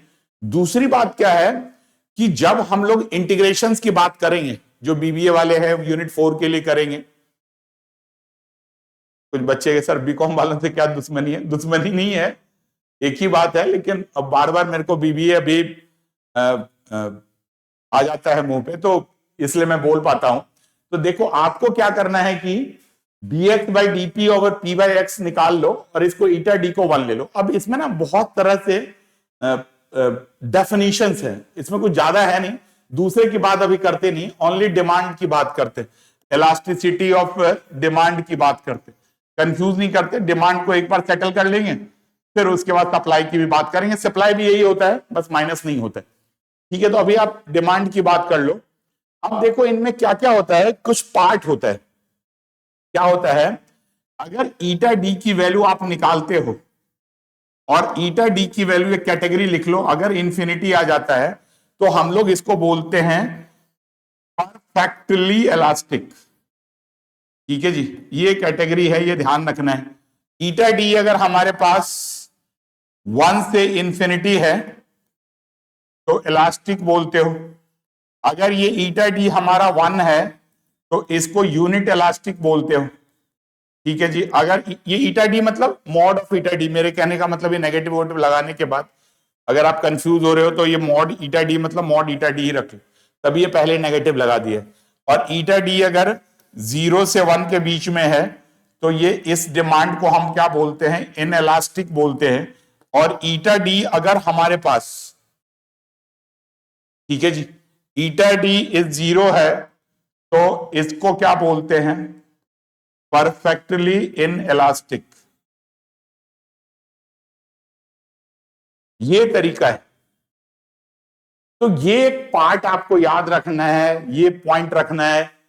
P दिया गया होगा जी, X दिया गया होगा, बस डिफरेंशिएट करके इनवर्स लॉ लगा लेंगे। कैसे? इनवर्स लॉ क्या कहता था, ये बताया था आपको। अगर x in terms of b है, dx बाई डी डायरेक्ट निकल गया तो ठीक है, नहीं तो निकालने में दिक्कत है तो dp बाई dx निकाल के कर लो। और अगर कभी इनकेस यहां से आएगा तो एक ये वाला पॉइंट भी लिख सकते। तो अभी करते हैं, एक दो क्वेश्चंस कराते हैं तो तभी क्लैरिटी आएगी कि ये मतलब किस टाइप से आ रखा है। ये कभी बहुत पहले एक एग्जाम में आ रखा है, लेकिन उससे पहले एक दो क्वेश्चंस है, थोड़ा सा ऐसे कर लेते हैं कि वार्म अप क्वेश्चंस है। अगर पेपर का लेवल डाउन काफी हुआ तो ऐसे क्वेश्चंस भी आ सकते हैं। कैसे क्वेश्चंस है देखो, एक क्वेश्चन है हमारे पास, गिवन है, क्वेश्चन दे रखा गया है x is equal to 25 minus 3p minus p square, ये दे रखा गया। ये डिमांड फंक्शन दे रखा गया x in terms of p। अब आपको ये बोलते हैं पॉइंट इलास्टिसिटी ऑफ डिमांड, मतलब आपसे ऐसे क्वेश्चन कहते हैं, या पॉइंट पॉइंट लिखा हो ना तो कंफ्यूज मत होना। पॉइंट इलास्टिसिटी ऑफ डिमांड वही है at p is equal to 3। एक मिनट चेक करके बता देता हूं कहां पे पूछ रहे हैं। At p is equal to 3 elasticity of demand निकालना है आपको। पॉइंट वाइंट आ जाए तो घबराना नहीं, वही एक ही बात होती है सब। ठीक है जी। x is equal to 20 minus 3p minus p square, ये दे रखा गया। अब क्या है, नकली क्वेश्चन। सॉल्यूशंस की बात करोगे तो कैसे करोगे, अगर आपके पास x is equal to 20 minus 3p minus p square है तो इनके एडिशंस में इलास्टिसिटी ऑफ डिमांड का फॉर्मूला आपने पढ़ा था, क्या पढ़ा है, dx by d over p by x. तो अभी तो सब x दे रखा गया है, तो ये तो देखो निकालना आसान है आपका, बिकॉज x दे रखा गया है। तो dx बाई डी निकालना है, माइनस भी लिखी लो। ठीक है जी। x is equal to solution की बात करोगे, dx बाई डी करोगे। अब ये p के रिस्पेक्ट में तो रोल चेंज हो जाएगा, जहां जहां आपने x पढ़ा था वहां वहां आपको p लगाना है। तो रोल चेंज करके कैसे करोगे, ये 25 है तो 25 का 0 हो जाएगा, 3p का क्या हो जाएगा, 3 इंटू पी का 1 हो जाएगा, माइनस पी स्क्वायर का 2p आ जाएगा। तो ये dx बाई डी आ गया। अब आपको यहां पे ईटा डी पे वैल्यू रखनी है, तो क्या कर लोगे, minus P by X dx by D ये कर लो, minus p minus 2p common ले लोगे, माइनस माइनस तो प्लस ही आ जाएगा, तो 3p minus 2p square by ये x है, तो x की वैल्यू भी यहां से उठा के रख लो। ठीक है जी। 3p माइनस पी स्क्वायर, एक दो सर क्यों निकालें, p की वैल्यू रख करके x ना निकाल लें, हाँ निकाल लो ना, क्या दिक्कत है, किसने रोका है, ऐसे भी कर लो डिफरेंशिएट के बाद। ठीक है ना, डिफरेंशिएशन में तो कर नहीं सकते, अदरवाइज सबका डिफरेंशिएशन 0 आ जाएगा। अदरवाइज आपको यहां पे वैल्यू रखनी है, तो 20 माइनस 3 इंटू 3 माइनस 3 स्क्वायर है, 25 माइनस 9 माइनस 9, 25 माइनस 18 7 रख लो, यहां पे रख लोगे तो सीधा सीधा आंसर आ जाएगा। नहीं रखोगे तो अब p की वैल्यू रख देना यहां पे, ईटा डी तो आ ही गया है। अब ईटा डी निकालना है when p is equal to 3, तो सब्स्टिट्यूट p यहां पे करोगे तो आंसर आ जाएगा। इस टाइप से आपका क्वेश्चन आ जाता है। तो एक तो ये चांसेस है कि बहुत सिंपल टाइप का क्वेश्चन है, देखो तीन ही चीज में आना है, या तो ई में आएंगे, ई वाला करवाना स्टार्ट किया ना, क्यों करवाना स्टार्ट किया, अभी से थोड़ा थोड़ा बर्डन, ठीक है ना, देना स्टार्ट किया कि भैया ई वाले के लिए तैयार रह जाओ, ई वाला आ सकता है। ठीक है ना, तो ये ई वाला आएगा तो ई वाला कर लेंगे, अदरवाइज ऐसे आ जाएगा। अगर मान लो यही p in terms of x लिखा होता, ठीक है जी, तो dx बाई डी निकाल लेते, dp बाई dx निकाल लेते और फिर पलट के लिख देते, इनवर्स लॉ लगा के हम लोग कर ही लेते। ठीक है ना, तो इस टाइप से आप कर पाओगे। कहीं का भी अगर ऐसा क्वेश्चंस भी हो तो आप इसको अच्छे तरीके से अप्लाई करके सेटल कर सकते हो। ठीक है, क्लियर है ये। अब हम लोग क्या करते हैं ना, एक और क्वेश्चंस कर लेते हैं। ये पावर वाला है तो जो बुक मेरे पास है उस पे लिखा हुआ है कि ये 2011 में आ रखा है, बीबीए में 2011 में आ रखा है ये बुक। मतलब ये क्वेश्चन ये कहता है कि डिमांड लॉ निकालना है, डिमांड कर्व ये दे रखा गया है, X P raise to power N is equal to C. ठीक है जी। तो आपको ये प्रूफ करना है, ईटा डी, टू प्रूफ करना है ईटा डी इज कांस्टेंट।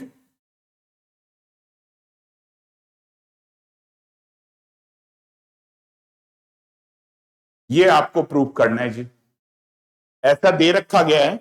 अब इसमें आपको क्या प्रूफ करना है, ईटा डी इज कांस्टेंट। तो कैसे करोगे, स्टार्ट कर देते हैं solutions. X p n c है तो प्रूफ करना है ईटा डी इज कांस्टेंट। तो अगर आपको ईटा डी को कांस्टेंट प्रूफ करना है तो एक्स क्या है बताओ, ईटा डी का पहले डेफिनेशन ही लिख लेते हैं, ये याद रखना बेटा। किसी ने सच बोला है कि formula is the heart of mathematics and symbols are the soul of mathematics.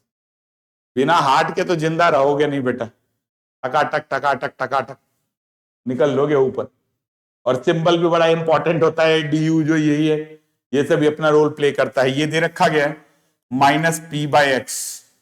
अब यहां देखो क्या है, रिलेटिवली एक्स को निकालना आसान है। ऐसे थोड़े क्वेश्चंस भी मैं आपको कराता रहता हूं, देखो डेफिनेशन तो वही आएगा, उससे अलग आएगा नहीं।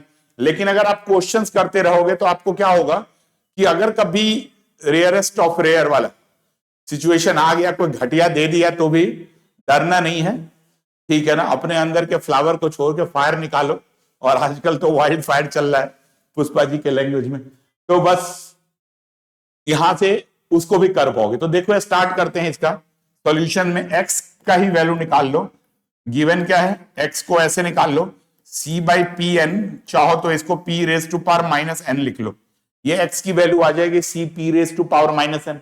अच्छा इसके बाद क्या करोगे बताओ, इसके बाद आपको निकालना है dx बाई डी, तो कांस्टेंट एज इट इज आ जाएगा। इसका डिफरेंशिएट करोगे, वही अगेन बार बार मैं बोल रहा हूं, यही 5-7 फॉर्मूला है जो बार बार यूज होना है, n x n माइनस 1 ये आ जाएगा। तो यहां से आपको सॉल्व करके आ जाएगा n c by p n plus 1। ठीक है, तो ये हमारे पास क्या है, ये dx बाई डी। ठीक है, अब आपको क्या करना है, इलास्टिसिटी निकालनी है, तो इसको सब्स्टिट्यूट करना है इसके फंक्शन में। ईटा डी में देखो माइनस पी तो रहने ही दो, उसको मत छेड़ो, बिकॉज वो पी का पावर n1 है। x इंटू ये लगाओगे आप dx बाई डी। अब यहां से कैसे सॉल्व करोगे, माइनस पी तो है ही, x के जगह पे जो लिखा हुआ है वो लिख लो, ये ऐसे ही वाला लिख लो, p बाई पी एन लिख लो। ठीक है जी, और dx बाई डी करोगे तो क्या करोगे यहां से बताओ, minus n c by p raise to power n plus 1। ठीक है जी, बस अब स्टार्ट कर लो। n तो कांस्टेंट है, ठीक है। ये देखो p है, ये ऊपर चला जाएगा तो ये भी पी एन प्लस 1 आ जाएगा, नहीं तो इसको इससे कट कर लो, एक p बचेगा और वो p इससे कट हो जाएगा, माइनस माइनस प्लस आ जाएगा, ये सी भी चला गया, तो आपके पास n आ जाएगा। तो n एक नंबर है, कांस्टेंट है, तो क्या आ जाएगा, इलास्टिसिटी ऑफ डिमांड क्या हो जाएगा, कांस्टेंट आ जाएगा। तो ऐसे भी कभी कोई क्वेश्चंस आए तो आप इसको कैलकुलेट कर पाओगे, ठीक है ना। एक इलास्टिसिटी में पॉसिबिलिटी है, बीकॉम में थोड़ा ज्यादा पॉसिबिलिटी है ऐसे आने के, लेकिन वो क्वेश्चंस भी मैं आपके साथ शेयर करता हूं। वो क्या पॉसिबिलिटी है, कहीं भी अगर आप इलास्टिसिटी की बात करते हो कि रिलेशंस निकालना है, मतलब ये आया भी हुआ है, वैसे तो ये बीबीए में भी आ रखा है कि प्रूफ करना है आपको। क्या प्रूफ करना है जी, प्रूफ करना है, ये बीबीए 2011 में आ रखा है, और वेरी श्योर कि बीकॉम में भी आ रखा है, मेरे पास उसका भी पेपर नहीं है कि मैं आप बता सकूं, लेकिन ये क्वेश्चंस हो सकता है प्रूफ करने के लिए भी आ सकता है, हो सकता है वेरिफिकेशंस के लिए भी आ जाए। जैसे क्वेश्चन दे रखा गया है M R is equal to, proof करना है A R into 1 minus 1 by eta d, ये टू प्रूफ करना है। कहोगे सर एक साथ इतने भारी भरकम, अरे देखने से ही ऐसा है, मुश्किल नहीं है, कर पाओगे। ठीक है जी, एम आर क्या है, A R into 1 minus 1 by eta D है, ये आपको प्रूफ करना है, मतलब सॉल्व करना है। तो सबसे पहले जरा इसका एनालिसिस करें, मतलब क्या हमारे पास प्री नॉलेज क्या है, जो प्री नॉलेज है पहले उसकी बात कर लेते हैं। क्या क्या प्री नॉलेज है जी, रेवेन्यू क्या होता है, price into quantity. Average revenue क्या होता है जी, रेवेन्यू बाय एक्स, तो ये पी एक्स बाय एक्स करोगे तो क्या हो जाएगा, मेरे भाई ये पी एक्स बाय एक्स करोगे तो कट वट करके पी आ जाएगा। तो एक तो ये क्या हो गया हमारा एवरेज रेवेन्यू, एक दिख रहा था ना, जन्म पत्री खोल ली इसकी। एक ये मार्जिनल रेवेन्यू, तेरी भी खोलता हूं। अब ये देखो मार्जिनल रेवेन्यू कैसे निकालते हो, तो D by D x of revenue, तो ये करोगे d by D x of revenue क्या है, रेवेन्यू है पी इंटू एक्स। तो अगर आप मतलब इस टाइप से निकालना है आपको, और क्या प्री नॉलेज है आपको, चलो इसको पी इंटू एक्स की तो बाद में बात करते हैं। ये एक पहला आ गया, ये आपको दूसरा आ गया, ये आपके पास तीसरा आ गया, और प्री नॉलेज जो आपके पास है 4 करेंगे। ठीक है, फोर्थ क्या होता है, इलास्टिसिटी ऑफ डिमांड का फॉर्मूला है minus D x by D P over P by x. अब इन चारों को मिला के, जैसे बॉलीवुड वाले ओरिजिनल सॉन्ग तो बनाते नहीं है, मिक्स विक्स कहीं से चुरा उड़ा के ले आते हैं, तो बना लेते हैं अपना। ठीक है जी, तो अब मैं वही स्टाइल करूंगा, ये इन सब में से चुरा चुरा के बना उना के सेट कर दूंगा यही फॉर्मूला। कैसे, अब थोड़ा यहां पे आपको जुगाड़ तो सीखना ही पड़ेगा। वैसे तो दिल्ली का पानी ही ऐसा है कि यहां जुगाड़ कोई बाहर से भी आता है तो सीख ही जाते। ठीक है जी, तो देखो जुगाड़ सीखने का काम करते हैं, स्टार्ट करते हैं। एमआर की बात करते हैं, देखो तो सबसे पहले यहीं से स्टार्ट करते हैं, लेफ्ट हैंड साइड से स्टार्ट करते हैं। इनफैक्ट ये क्या है, यही रहा है, ये M R is equal to, ये ए आर से कंफ्यूज मत होना, ए आर की वैल्यू डायरेक्ट पता ही है पी, तो 1 माइनस 1 बाई ईटा डी, ये आता है एम आर का formula, P into 1 minus 1 by eta D, यही प्रूफ करना है। देखो एक तो जुगाड़ से सेट कर लिया, ये ए आर भारी भरकम चीजें डरा रहा था, तो ये प्रूफ करना है। अब स्टार्ट कर दो जी सॉल्यूशंस, ये और कर लो, ये सॉल्यूशन देख लो, ये पता नहीं क्यों अगर ये आ गया तो हो सकता है कि इस लेवल पे टच करे। कई बार क्या करते हैं, चाहे आप कोई भी कॉमर्स का पेपर देखोगे, बहुत सारा कुछ आसान आसान पैटर्न पे देते रहते हैं, एक question out of the pattern दे देते चेक करने के लिए। ठीक है ना, तो ऐसे ही अगर कोई क्वेश्चन दे दे तो कर लेंगे, नहीं दे तो नमस्ते। और मैंने आपको जुगाड़ बता ही रखा है कैसे करना है। देखो स्टार्ट करते, सॉल्यूशन में एम आर कैसे करोगे, d by D x of R लिखोगे, और d by D x of R कहने का मतलब क्या है, पी इंटू एक्स लिखोगे। ये कर लिया, आर का मतलब D by D x of R के जगह पे क्या लिखोगे, P into x, P into x. अब क्या करोगे, प्रोडक्ट रूल लगाओगे, यू इंटू वी। अब ये भी आपको रूल पता ही है, तो D by D x of बार बार नहीं लिखता, यू इंटू वी, दूसरे का डेरिवेटिव, दूसरा एडिटिव, पहले का डेरिवेटिव।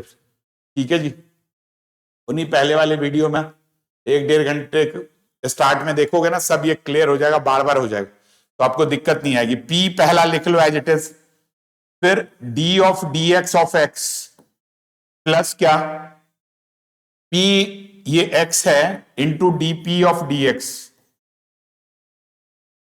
ये आ जाएगा जी। अब देखो जरा मैं क्या जुगाड़ की बात कर रहा था, ये देखो यहां पी है ना बाहर, तो यहां पी बाहर निकाल लो।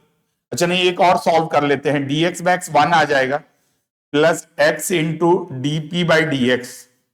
ठीक है जी, अब देखो इसमें क्या दे रखा गया, पी बाहर दे रखा गया, तो पी बाहर दे रखा गया तो क्या लिख लोगे, पी को बाहर ले लोगे करोगे तो ये 1 है, यहां तो पी बाहर है, यहां कॉमन नहीं है, x by P D P by D x, ये है जी।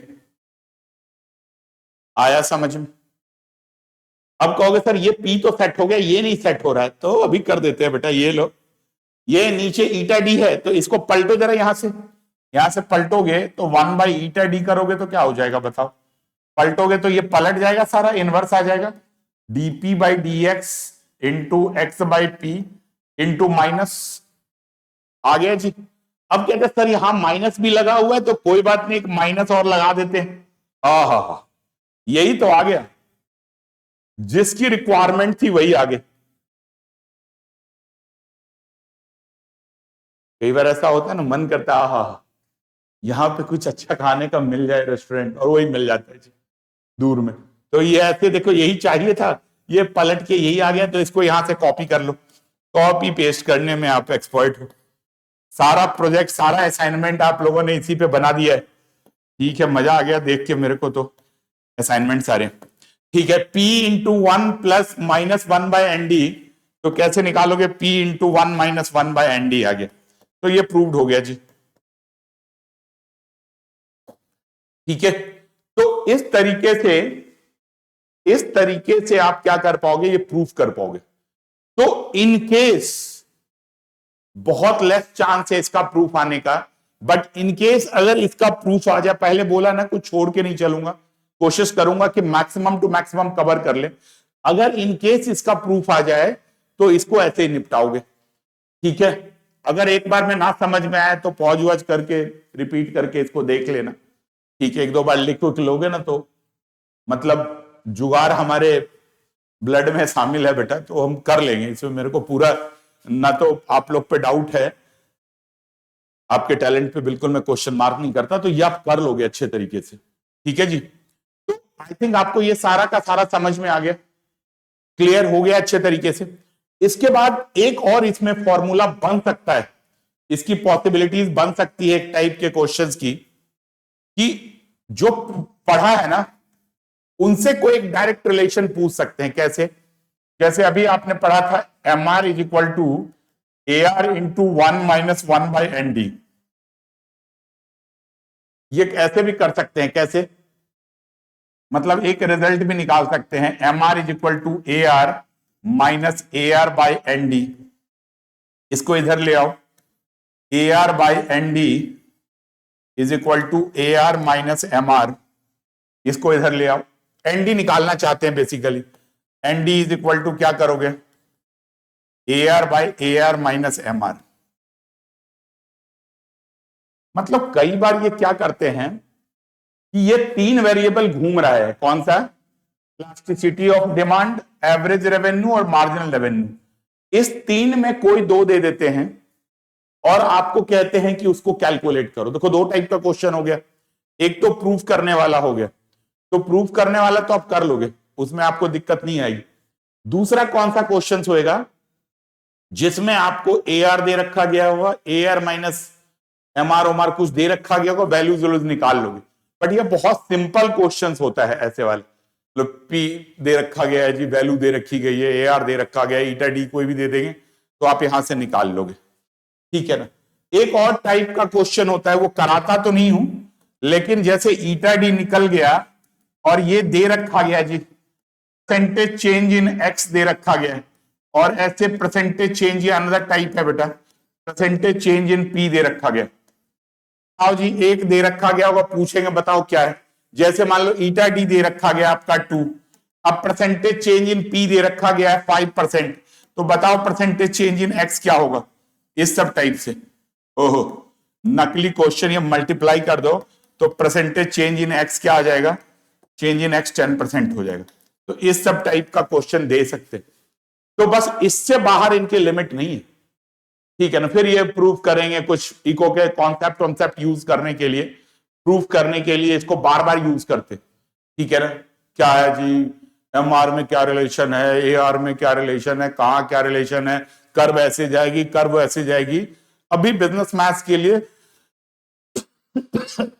इतनी जरूरत नहीं है, जब जरूरत होगी हमें कंज्यूमर सरप्लस और प्रोड्यूसर सरप्लस करने के लिए, तब हम लोग कर्व सीख लेंगे। अभी तो आप सीधा सीधा इसको इतने ही पे ही सेटल करो। तो आई थिंक आपको ये समझ में आ गया। अब एक पार्ट और हमने कर लिया। अब जो नेक्स्ट पार्ट हम लोग बात करते हैं, वो बात करते हैं, किसकी बात करते हैं? प्रॉफिट एंड लॉस की। Profit and loss. देखो प्रॉफिट एंड लॉस का आसान ही है, बस एक बार कॉन्सेप्ट बता देता हूं जो मैक्सिमा और मिनिमा के लिए बात करते, ठीक है ना जी। Profit and loss in the sense कि कब प्रॉफिट मैक्सिमम होगा, कब नुकसान होगा। नेगेटिव प्रॉफिट ही लॉस है, तो आप छोड़ो, आप लॉस वॉस की बात बाद में करते, सीधा प्रॉफिट ही समझो। नेगेटिव आ गया तो लॉस आ गया, ठीक है जी। तो इनमें इस टाइप के क्वेश्चंस को हम बोलते हैं ऑप्टिमाइजेशंस।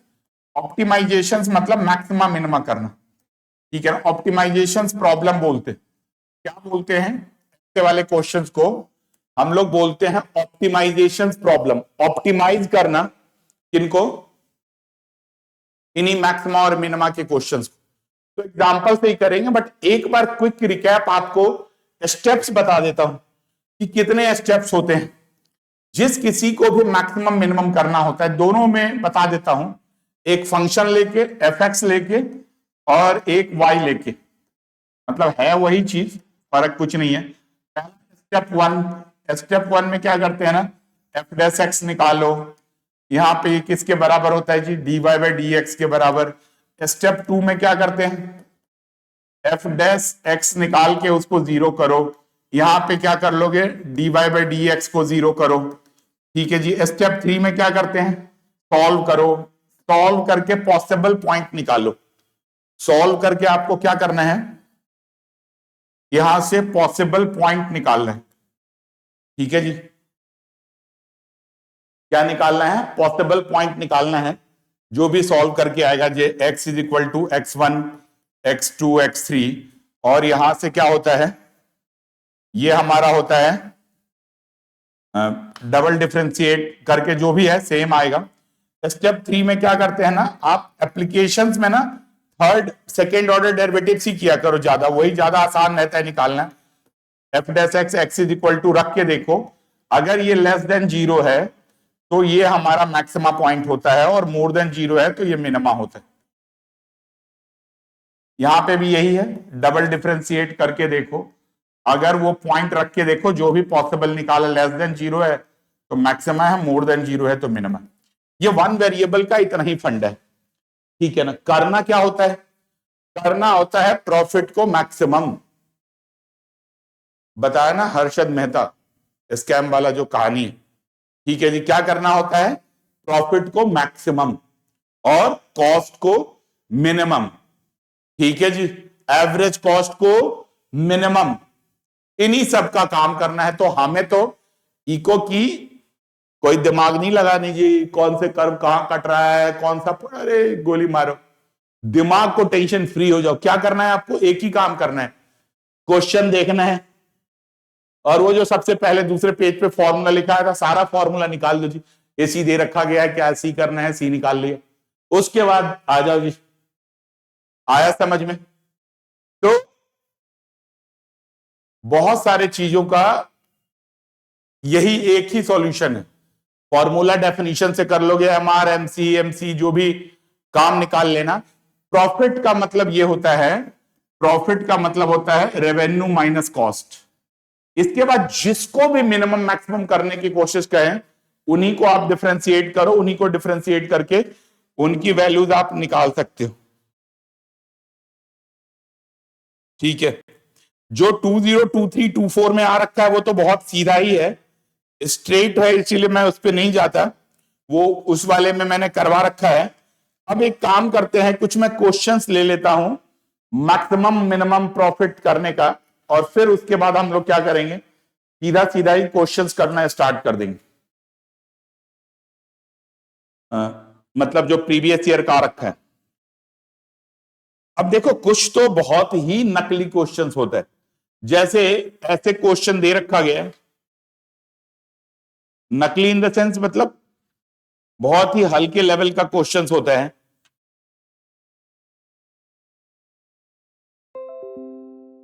ये कभी आ रखा है पेपर में, दे रखा गया है बीबीए 20 मेरे पास एक बुक है जिसमें ये लिख रखा है, 2005 में आ रखा है जी। ये कॉस्ट दे रखा गया आपका, कॉस्ट क्या दे रखा गया है, कॉस्ट दे रखा गया हमारा 300x minus 10x² plus 1/3x³। ये पहला दे रखा गया जी।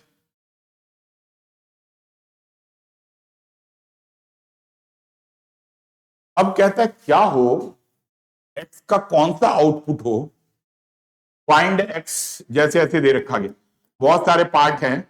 Find x so that mc is minimum, marginal cost को मिनिमम करना चाहते हो जी, कितना क्वांटिटी प्रोड्यूस करे कि मिनिमम हो जाए।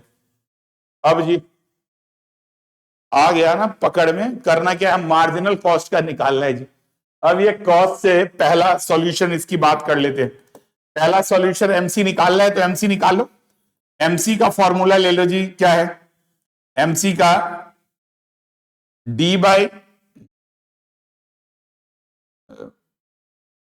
By D x of formula आपको पता ही है सी, तो डिफरेंशिएट कर लो। तो D by D X, D C by D X, तो आप यहां पे लिख लो D by D x of 300x minus 10x² plus 1/3x³ आ गया। ये है हमारा डीसी बाई डी एक्स। अब क्या करते हैं, डीसी बाई डी एक्स को डिफरेंशिएट कर लोगे, 300 कांस्टेंट बाहर, फंक्शन x 1, 10 इंटू x² का 2x, 1/3 into 3x² cut what कर लोगे। अब ये आ जाएगा 300 माइनस 20x प्लस x²। ये दे रखा गया आपका MC.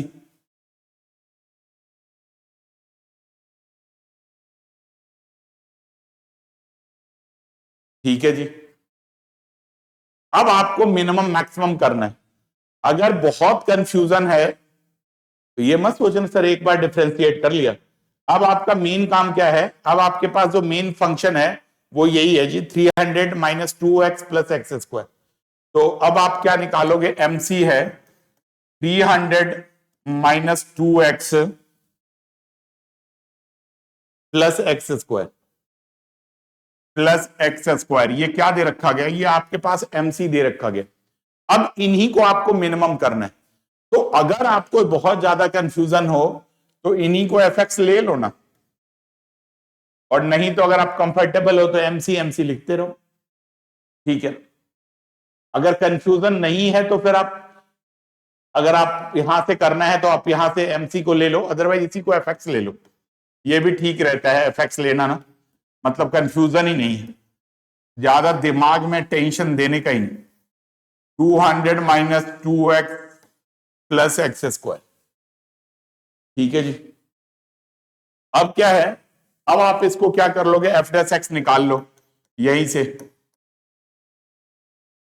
Hair MC is equal to x ले लो, तो क्या आ जाएगा -2 प्लस 2x। अब क्या निकाल लोगे, f dash x is equal to 0। तो क्या करोगे, आई थिंक ये गलत क्वेश्चन पेज पलटने में तो नहीं कर दिया, लग रहा था मेरे को, शाबाश, ये -20 है, तो -20 है, तो एफ डैश एक्स को 0 करोगे, ये लिख भी लेना स्टेप 1। ऐसे ही क्या लिख लोगे, स्टेप 2, स्टेप 2 में कर लोगे 0, तो ये आ जाएगा 2x इज इक्वल टू 20, तो x इज इक्वल टू 10। ठीक है जी। और इसके बाद स्टेप 3 है, डबल डिफरेंशिएट कर लो, इन्हीं का कर लो यहीं से, तो -20 आ जाएगा। अब डबल डिफरेंशिएट करके आपके x के जगह पे 10 रखना है, तो ये क्या हो जाएगा, -20 आ जाएगा, लेस देन 0 है।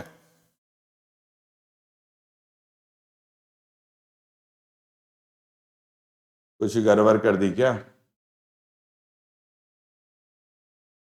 क्वेश्चन में पूछ रहे हैं मार्जिनल कॉस्ट इज मिनिमम। चलो दोबारा से रिव्यू करते हैं। क्वेश्चन ये है 10x², ये प्लस आना चाहिए बेटा,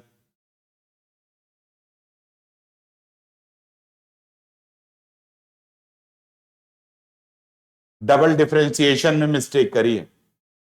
डबल डिफरेंशिएशन करोगे तो ये 0 आ जाएगा प्लस 2 आ जाएगा, तो एफ डबल डैश एक्स रखना क्या है 10, अब है ही नहीं तो रखोगे कहां, तो ये 2 ही आ जाएगा। समझ में आ गया? तो यहां से 2 आ गया। अब 2 क्या है, मोर देन 0 है, तो इसका मतलब f इज मिनिमम, और मिनिमम कहने का मतलब क्या है, mc इज मिनिमम, तो यहां से आप निकाल लोगे। तो इस टाइप से आप mc और fc को कैलकुलेट करके कर पाओगे। एक ऐसे ही इसमें एक और पार्ट क्वेश्चन है, पता नहीं आया हुआ है कि नहीं, एवरेज कॉस्ट इज मिनिमम। ठीक है जी, इसी सेम क्वेश्चन में, सेम क्वेश्चन का सेकेंड पार्ट है कि फाइंड एसी इज मिनिमम। यही बताया ना, ये मैक्सिमम मिनिमम लगेगा और सब में एक ही लगेगा बेटा। ठीक है ना, यहां भी रेपिटेशन ही होता है। सबसे पहले तो एसी की बात कर लेते हैं। एसी क्या दे रखा गया, 300x minus 10x square plus 1/3x³। सी था हमारा, सी क्या है जी, 300x minus 10x square, 300x minus 10x square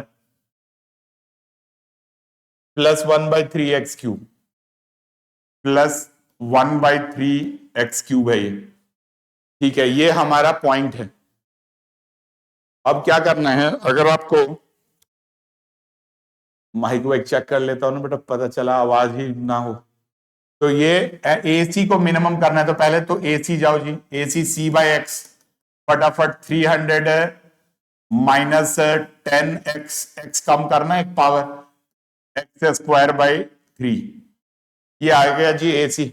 अब इसको मिनिमम करना है, तो इसी को एफ एक्स ले लो, अब क्या दिक्कत है, मतलब 100x 10x, जिनको पता है बैलेंस वैलेंस कर सकते हैं वो तो एसी एसी करते चले जाओ, D of AC by x, कोई दिक्कत नहीं। जिसको दिक्कत है तो फिर वो तो आप एफ डैश एक्स ले लो, एफ डैश एक्स करोगे जी, 300 चला गया माइनस 10 प्लस 2x/3। अब क्या करोगे, अगला स्टेप 1 ये आ गया जी, हमारा स्टेप 1 है, ये स्टेप 2 है। एफ डैश एक्स को 0 रखोगे, थोड़ा स्पीड में करा रहा हूं बिकॉज ये है ही नहीं, दम ही नहीं इसमें। x इज इक्वल टू 15 है। स्टेप 3 है, एफ डबल डैश एक्स निकालो जी, निकालते रहो, एफ डबल डैश एक्स, ये 0, ये 2/3 आ गया, मोर देन 0, तो मिनिमम आ गया। तो किस क्वांटिटी पे आ रहा है, x इज इक्वल टू 15 पे, एवरेज कॉस्ट मिनिमम आ गया। तो इन सब टाइप का ही, तो एक बार अगर आपको एप्लीकेशन ऑफ डेरिवेटिव्स का पता है कि कैसे मैक्सिमम मिनिमम निकालना है, तो ऐसे क्वेश्चन जो एमसी, एमआर, एआर इन सब से रिलेटेड है, इन पे आपको कोई दिमाग नहीं लगाना है, सीधा सीधा इसको अप्लाई कर सकते हो। ठीक है, अब क्या है, कुछ और क्वेश्चंस की बात कर लेते हैं जो मतलब थोड़े से टाइप के, टिपिकल टाइप के हैं, जहां पे आपको इक्वेशंस बनाने की जरूरत हो सकती है, जहां पे आपको फॉर्मूला निकालने की जरूरत हो सकती है। ठीक है ना, जैसे ऐसे एक क्वेश्चन दे रखा गया, ये भी लिखा हुआ है बीबीए 2009 में। ठीक है जी, इसमें ऐसे क्वेश्चन दे रखा गया, अब मोनोपोलिस प्रोडक्ट प्रोडक्ट लिखा हुआ है, आप उस पर दिमाग मत लगाओ, बस ये दे रखा गया है, पी दे रखा गया है 50√3, ये मोनोपोलिस, कॉम्पेरेटिव, इन सब का करना ही नहीं, हमें तो जी चाहिए वो अर्जुन वाला हिसाब है, मछली मछली का आंख। तो क्या है, मछली का आंख क्या है, प्रॉफिट, रेवेन्यू, कॉस्ट, बस कहां से आ रहा है उस पर ज्यादा दिमाग उमग मत लगाना। ठीक है जी, ठीक है, P is equal to 50/√x दे रखा गया है, ये मेरे से लिखने में गलती हो गई, 50/√x ये आ जाएगा, P का फॉर्मूला है। अब क्या दे रखा गया है, average cost and AC given है। एवरेज कॉस्ट क्या दे रखा गया है हमारे पास, 0.50 प्लस 1000/x, 0.50 प्लस 1000/x ये दे रखा गया है। और आपसे पूछते हैं profit maximising output, price and output, find X and P, price and output when profit is maximum. ये ऐसे क्वेश्चन दिया जाएगा, ठीक है जी, ऐसे टाइप का क्या हो सकता है, इसमें कुछ और आगे भी ऐड वैड कर दे। तो आपको बिल्कुल घबराना नहीं है, सीधा सीधा क्वेश्चंस करना है। और सीधा सीधा कैसे करोगे, सॉल्यूशन से स्टार्ट कर देते हैं। प्रॉफिट चाहिए ना बेटा। अच्छा कहोगे सर ये पी और प्रॉफिट का पी अलग है क्या? यस, जैसे कॉस्ट को कैपिटल पे लिखते हैं वैसे प्रॉफिट को पी में लिखते हैं। एक दो बुक में प्रॉफिट को पाई में भी लिख लेते हैं। बच्चा सर ये तो कांस्टेंट, कांस्टेंट नहीं मेरे भाई, ये पाई है। पाई मतलब वो वाला पाई नहीं है, ये बस प्रॉफिट प्रॉफिट वाला है।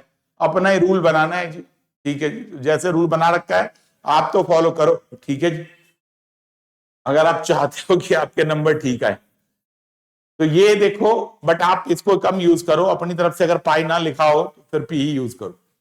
तो देखो पी क्या फॉर्मूला होता है, पी होता है आपका revenue minus cost, capital R minus capital C, we know. ऐसे कुछ ना समझ में आए वी नो लिख दो, और एग्जामिनर को ये वी नो पसंद है बेटा। आर माइनस सी, अब आर कैसे निकालते हो, R is equal to p x होता है और सी कैसा होता है, तो दोनों कैलकुलेट होता है। तो अब इसमें क्या करते हैं कि पहले आर निकालते हैं। तो आर को कैसे निकालोगे, R is equal to p into x, p तो पी है, पी की वैल्यू मतलब पी तो पी है, कहने का मतलब ये वैल्यू दे रखी गई है 50 रूट एक्स इंटू एक्स। अब आपको पता है रूट एक्स से अगर एक्स को कट करोगे तो ये आ जाएगा, आर आ जाएगा 50 रूट एक्स, तो रेवेन्यू आ जाएगा जी। एवरेज कॉस्ट से कॉस्ट निकालना है तो अगेन वी नो क्या होता है, AC is equal to total cost by x. तो कॉस्ट निकालना है तो एवरेज कॉस्ट इंटू एक्स। अब एवरेज कॉस्ट दे रखा गया आपके पास, क्या करोगे 0.50 प्लस 1000 एक्स इंटू एक्स। ठीक है जी, अब इसको मल्टीप्लाई करोगे तो ये आ जाएगा 0.50 एक्स प्लस, इनको मल्टीप्लाई मल्टीप्लाई कर लोगे तो ये 1000 आ जाएगा। ठीक है, आया समझ में, 0.50 एक्स प्लस 1000 आ जाएगा। ये हमारा क्या आ गया, कॉस्ट आ गया जी। अब क्या करोगे, प्रॉफिट निकालना है तो प्रॉफिट कैपिटल पी, इक्वेशन में रख लो R 50 root X minus 0.50 X plus 1000।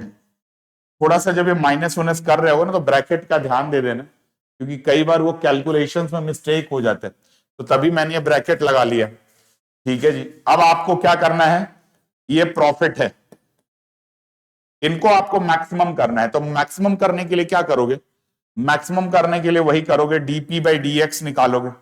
तो डीपी बाई डी एक्स निकालोगे तो क्या हो जाएगा, 50 रूट एक्स है तो 50 इंटू रूट एक्स का क्या है 1/2 रूट एक्स।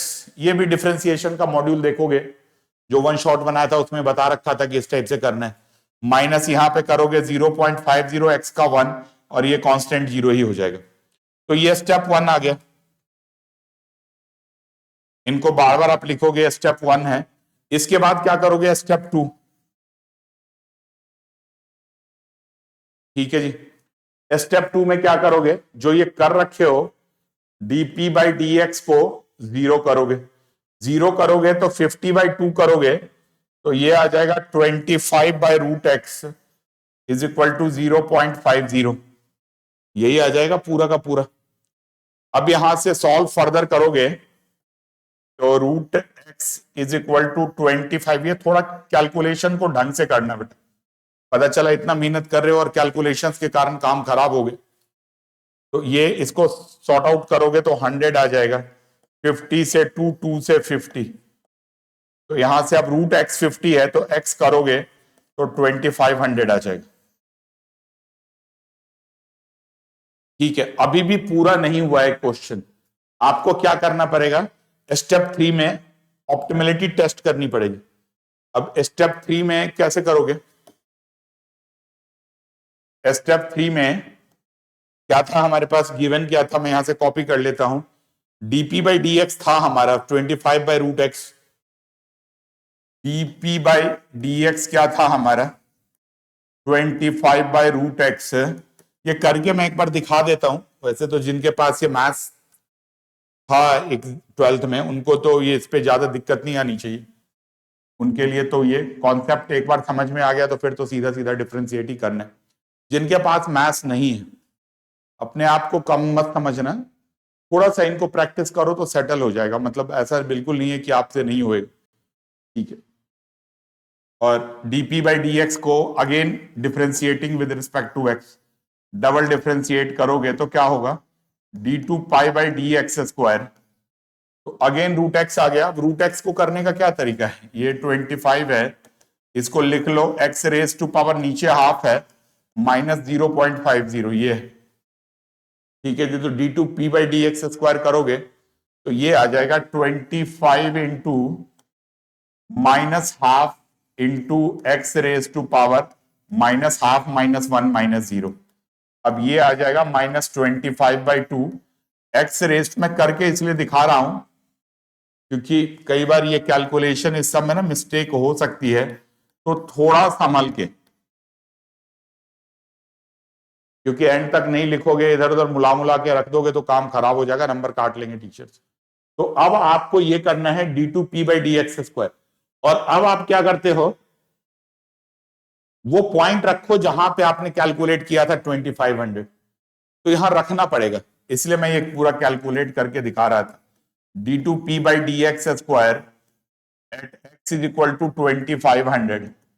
तो क्या करोगे, वैसे तो ये कुछ भी होगा तो पॉजिटिव ही आ जाएगा, नेगेटिव ही आ जाएगा, तो मिनिमा होगा। मगर आपको पता ही है टीचरों के ईगो के सामने कई बार उनको रूल भी फॉलो करना होता है, कई बार वो थोड़े इगोस्टिक हो भी जाते हैं, ठीक है ना। ये ऐसे आ जाएगा, तो -25/2 1/50 इंटू 50 इंटू 50। अब ये लेस देन 0 है जी, तो लेस देन 0 है, इसका मतलब x is equal to 2500 is the maximum output. मतलब यहां से, या ऐसे लिख लो, is the output for maximum profit.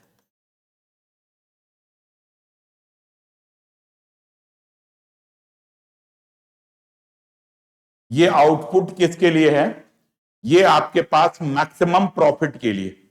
कहीं का भी अगर करोगे तो ये यहां इस आउटपुट पे आपका क्या आ जाएगा, मैक्सिमम प्रॉफिट आ जाएगा। अच्छा, अब अगर आपसे पूछें फाइंड द पी ऑल्सो, तो पी का फॉर्मूला क्या है। अब ये आपको